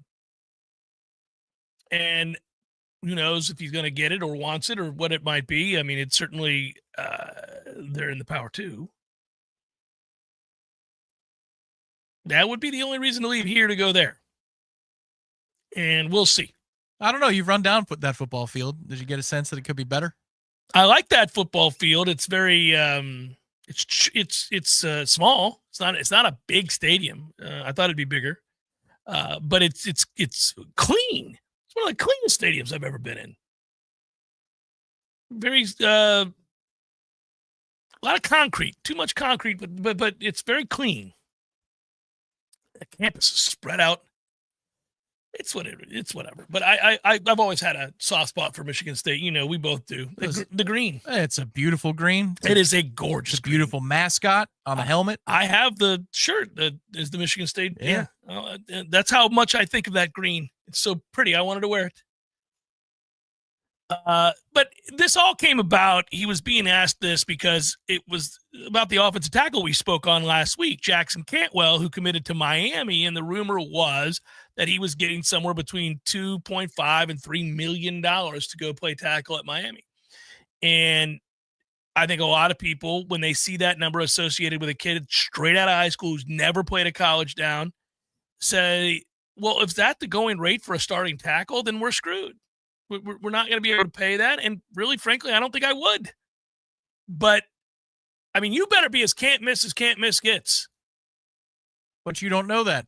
Even if the weight room and the measurables. Yeah. What if he's an average player or an above average player? Like, that is possible. I don't think he's going to suck. No, I don't think. What if he's average? Because the bend at that height and that size isn't what it needs to be against a 22-year-old who's going to go in the top 10, which is inevitably what you're going to face at some point if you're going to win a national championship. What if he gives up 2 sacks against that kid? Total failure. You know, it is the thing. I mean, I would point out, Tom, and he does point this out. The reason that you would be for a cap on a kid that comes in as a freshman isn't so that you can police yourselves or your inability to use discretion. And it isn't to screw a kid out of money that he could possibly make. It's because there are no high school tackles that could, if we're being accurate here in assessing this, have any contract close to $2.5 million based on name, image, and likeness. Arch Manning could. He's Arch Manning. The list is like 1, 2, 3, maybe. Certainly unknown offensive tackles in the middle of nowhere, if getting paid by their name, image, and likeness, NIL money, were applied fairly, would be making anywhere close to $2 or $3 million. Wouldn't happen. Well, what's fascinating to me is just, again, going back to the Ross Dellinger tweet from last week on the presentation that the ACC officials were given, and that 70% of all college collective contracts paid out to kids from the first one to present day, according to Deloitte, 70% are BS. Complete nonsense. They wouldn't hold up under the scrutiny of Deloitte. However, Deloitte says 90% of public deals that kids sign would be okay. Yeah, because there's no money. Like, I'm not going to give away the exact dollar amounts, but like the dollar amounts that players we've had are paid to be on location at a hotel to sign autographs. Car dealership. A car dealership. Yeah. They're not getting any major money there. We're talking about a couple of grand. A grand, maybe. It's not a lot at all. Well, so my question, though, is, would Deloitte have this has always been my question, the deterrent. What is the deterrent? Does Deloitte have enough teeth that if they say the collective deal is nonsense, but the car dealership does want to up the ante by scale and pay $600,000, are they going to have the teeth to tell that car dealership that they cannot do it? Well, isn't this part of what they're trying to figure out with allegedly what the judge is going to decide this week, at the end of this week? Like, is it finally this week? That's what the goal is, right? Because there's no, there are some people, like, I think by the end, Jordan Travis could have endorsed something. Jared Verse had the Nissan deal or whatever. I mean, they had real name recognition. They had real name, image, likeness, but well, but the whole 50 thing, grand maybe. Yeah, the problem is you have to judge it by the media market that you're in. So in a way, USC would offer you a higher opportunity. Yes, just by nature of being in Los Angeles. Miami would offer you a better opportunity just by nature of being in Miami. This was the great fear when this started happening. And I brought this up a lot. We're all screwed, guys, if this is legit. If what kids will be paid for is based on their actual name, image, likeness, the advertising opportunities that they're going to have, paltry in little old Tallahassee. Gainesville, Florida would be screwed too. Miami, Los Angeles, there aren't, New York City, I suppose, if Syracuse ever got any good. But you know what I mean? Rutgers, like, yeah. But like Dallas, SMU would have a lot going for it. Sure. Yeah. And so, most of these other schools that are in small college towns, including ours, and ours is a capital and has 2 major universities, 3 colleges total. That is, it's still the media market's nothing. You'd get at best, maybe Jameis Winston could have made a ton of money when he was here. Yeah, the year coming back after the Heisman. Yeah, Shoot, he would have made made a national campaign. Yes, he would have made a ton of money, but it is so few and far between. Yeah, right. And in our university's history, there's a few players. Yeah, Charlie Ward could have made a lot of money. Chris Winkie could have made a lot of money. Peter Warwick could have made a lot of money. Charlie was a two-sport player. Charlie would have, and he won the Heisman. Yeah, and the national title. Dana Castellanos, because she was a the soccer player. Yeah, because she had 1 million followers from South America. There is a lot of money to be had there. If you see Libby Dunn, there's a ton of money there. If you're, let's just say it. If you're a hot chick who plays sports and have 1 million followers because of it, they're not all following her because she's a gymnastics star. That we know why they're following her. Right. And she's rightfully parlayed it into a huge deal with Viore. Yeah, she's made a ton of money. Those things exist. But in major sports like football, 10, 15 guys any given year. Yeah, so, what's going to happen here is, yes, the House settlement could trigger Deloitte to be the third-party firm. What I learned last week was that Deloitte actually oversees major professional sports already to make sure that there isn't any circumvention of the cap. Right. Let's say in the NFL. Where yes. It's like, all right, we're going to pay you 25, but wink, wink, nod, nod. Here's an extra 10. Right. I always thought that might be something that happens, but apparently there's a firm that prevents this in some way. Yeah. They're given authority in some way to Well, they prevent know it. what, they have ways of those Q ratings and everything else to figure out what market value is. And right. Yeah, it's just the question. There's going to be a couple of questions about the viability of it. It's the size of the media market that you're in, state tax versus no state tax.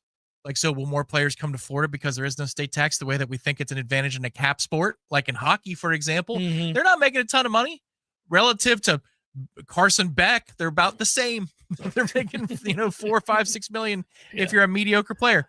But that goes a lot farther in Tampa Bay than it does in New York City or it does in LA. Mm-hmm. Now, we also learned, though, that over half your games, which are played on the road, you're taxed accordingly. Sure, but that's still half your, this is where also if you're a player I need you to schedule USF, UCF, FIU, FAU because I want my brand potential. Well, and also this prevents you because you have to live in a place for a certain amount of time for that to be your home.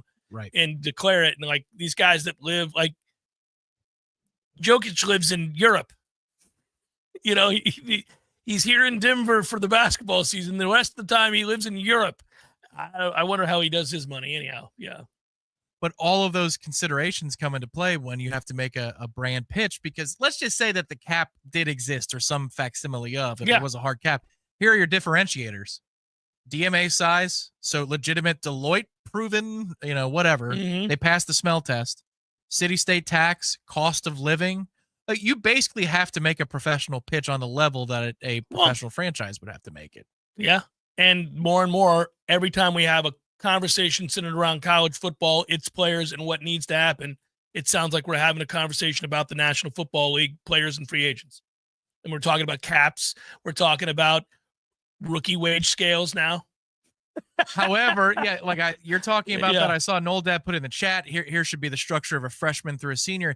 Yeah, that ain't going to happen without some sort of collective bargaining agreement, which means they have to be employees. Yes. And there has to be unionization and everything else. Because you could say, if you were imbue the power of the commissioner of college football, $500K max for a senior and only a senior, you get sued and you'd lose. Yes. Well, they basically already lost because of that. Yeah.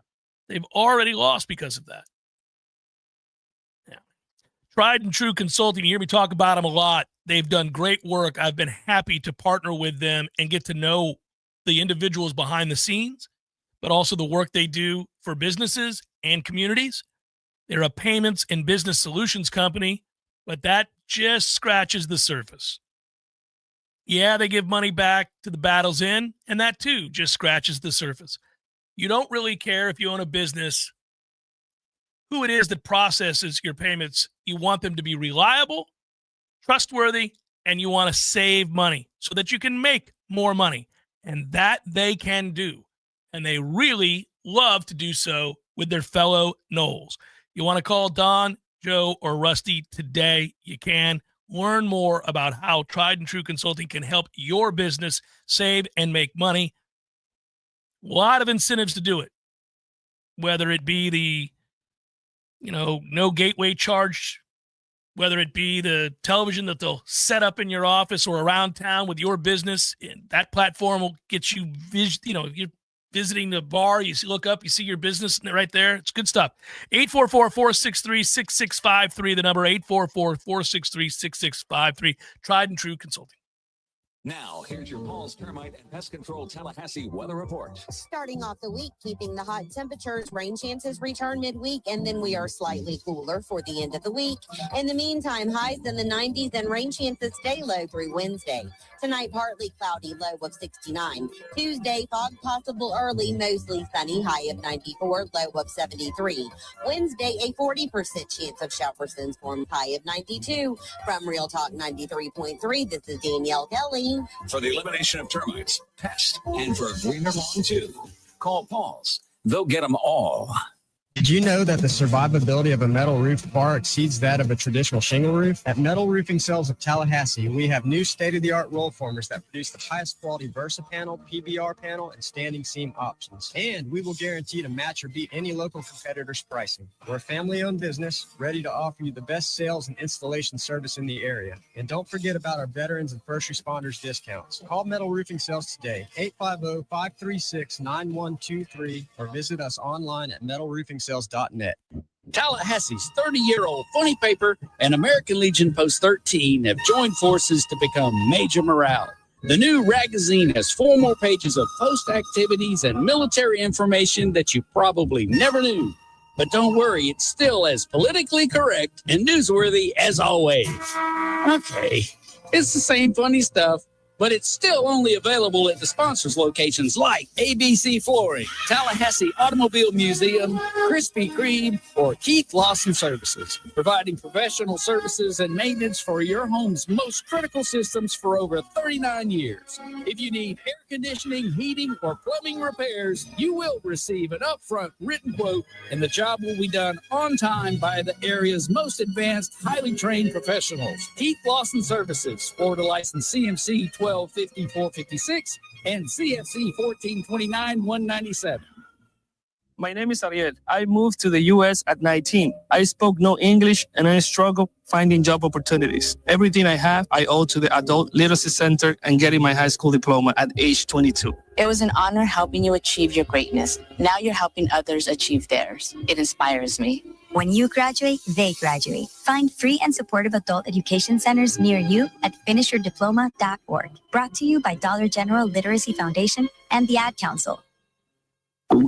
Oh no, stomach issues again? Stomach issues? Who are you? Your pancreas. I could be the real reason for your diarrhea, gas, bloating, stomach pain, or loose, oily stools. I thought it was my stomach. People often do, but any of these symptoms could mean having a condition called exocrine pancreatic insufficiency, or EPI. With EPI, the pancreas doesn't release enough enzymes to break down food, but EPI is manageable. Use the symptom checker on identifyepi.com and speak with your doctor. That's identifyepi.com. Sponsored by AbbVie. The Jeff Cameron Show is a production of the Warchant.com Multimedia Network. Check out Warchant.com today for the latest news inside Florida State athletics. That's Warchant.com. Now, back to Jeff on Real Talk 93.3. Wrapping it up, we got to get the probables. Oh, what's the use? What's the use? The Pirates will be taking on Cincinnati. They'll score less than 4 runs. That's what they do every effing night. Every night. I'll have it on. It'll look good on the 100-incher. You've got, what doesn't? You've got some alternate programming, though, if you want tonight. Oh. Can I give you something? I'm sure you're in the market for alternate programming. Are we looking at the Monday Smash? No. We'll be back next week for that. Got it. NCAA golf, my man. The women are down to the final day of stroke play where an individual national champion will be crowned. Florida State, I think at last check, I'll have to go pull up the scoreboard, is about 6 or 7 clear of that 8th, 9th place line where you want to get into match play. Coverage on Golf Channel begins at 6 o'clock because they start out in California, in Carlsbad. So it's prime time golf. Let's go, ladies. Get it done. Had a good text exchange with my man Trey Jones about the men's team whooping that ass. He enjoyed it. It was a full circle moment for him. All the hard work to get the course and all that stuff, I'm sure. He did. And he had a good chuckle at the text that I sent him that I cannot read. He was like, my man, well done. All right, buddy, let's do it up. Hit probables. It's time for, how you say, with the pitching, probables? Another sad night in Pittsburgh. Reds at the Pirates, 6:40. Nick Lodolo. Mitch Keller goes for the Buccos. Not just screwing Mitch Keller. By the way, the kid that beat, quote-unquote, beat Skeens yesterday, his first major league start, called up for one start and sit back down. Shoved. Pirates suck. Cubs, Marlins, Ben Brown, Edward Cabrera. Mets got to bounce back after losing 2 of 3 to the Yankees, who pasted them yesterday. That was predictable. I said it Friday before probables. Don't like the way the starters line up. Every once in a while, you get a series go, ooh. You would have liked to have tonight's starter pitch last night. That's correct. Yeah. Well, and they had 2 lefties. That's the smart thing if you're the Yankees. Just get a bunch of lefties so people have a hard time pulling over towards the short porch. Kodai Senga. Senga-san. Pitch for the Mets tonight. Red Sox throw $100. I'll watch that game. That's a good game. That's in Fenway, huh? Throw that on Nesson as well. It's a little gut check for us, too. The manner in which those games went, a little questionable. Stros, Rays, Colton Gordon. Rays got to bounce back from losing a big interleague series to the Marlins. I know it was big. Everybody watched, right? Marlins took 2 of 3. Some guys like, I did. Hard to watch if you live in Florida. You're screwed. Well, the blackouts. Ryan Pepio goes for the Rays. Mariners, White Sox, Luis Castillo, Davis Martin. Orioles fired their manager. What a weird season the Baltimore Orioles are having. 2 years ago, they won over 100 games. They won 98 games last year. They are 15-30. Dean Creamer, Quinn Priester goes for the Brewers. Quinn Priester sounds like the act that opened for Sinead O'Connor in the 90s. Quinn is a former Pirate. Guardians, Twins, Logan Allen, Bailey over. Tigers, Cardinals. Quiz out there, everybody. Who's got the best record in the major leagues? Mets and Dodgers. Tigers do. Really? Tigers have the best record in baseball. Better than 29-18. 31-16. Well, good for them. Tigers good. Sonny Gray goes for the Cardinals. And as always, folks, screw the Cardinals. Phillies, Rockies, Christopher Sanchez and Kyle Freeland. Royals, Giants, Chris Bubik. Robbie Ray. Angels, A's, Jose Soriano, JT Ginn. D-backs, Dodgers, Brandon Fat. Landon Knack. To look at those who shall reside on the bump. Ooh, getting good at it. Nailed it. Don't forget to tip your waiters and waitresses. Yeah, that was fun, this particular probables, right? Brandon Fat and Landon Knack.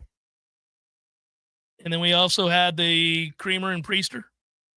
I feel like that jazz group should be called the Dizzy Dean Trio. Baseball still does it. I will go down a rabbit hole with a player. This one was Cool Papa Bell, one of the great names ever. And I was looking at Cool Papa Bell's numbers, and then I was like, you know what? Let me see if Cool Papa Bell ever faced. And then next thing you know, 2 hours later, Tom, the only thing that had my head come up from the book that I was looking at was my wife going, are you still looking at baseball players? I was like, yeah, Cool Papa Bell. It's a badass. And Cool Papa Bell lived all the way to 1991. Okay. We could have talked to Cool Papa. That was your first year on the air, right? No.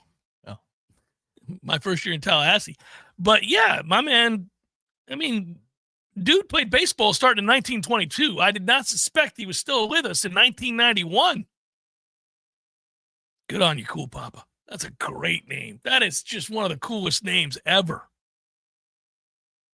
Cool Papa Bell. And baseball did the right thing. He got elected into the Hall of Fame while he was alive. Hey.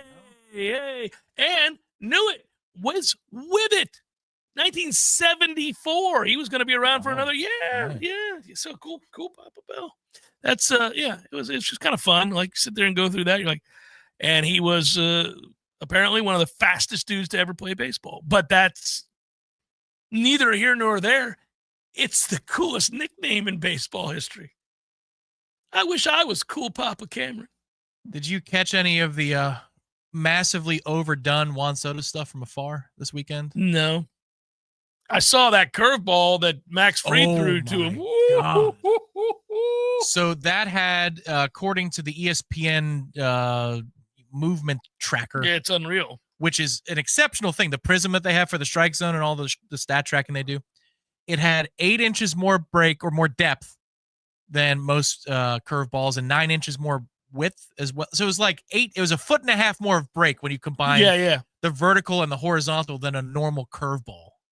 It looked it. It was awesome. And it's rare that Juan Soto looks like a fool, and he did. Dude, and then he was throwing 98 last night, too. Yeah, he was unhittable. No, it was like he left after being there for 15 years, the way that everybody played it up. Juan, the people in the stands, the bleacher creatures turned their back on him in the first inning on Friday. Whatever, yeah. He was there for 8 months. I know. What the hell is wrong with you people? Well, that's like our guy at Wake Forest. Like, well, we developed him. We made him. He plays at Notre Dame 1 year, and you guys are enshrining him into the Notre Dame Hall of Fame. As if Riley Leonard went to Michigan, and they're all like, oh, my heart. Yeah. Good work out of you. Thanks for listening and watching, everybody. We appreciate you. We'll talk to you tomorrow. Peace.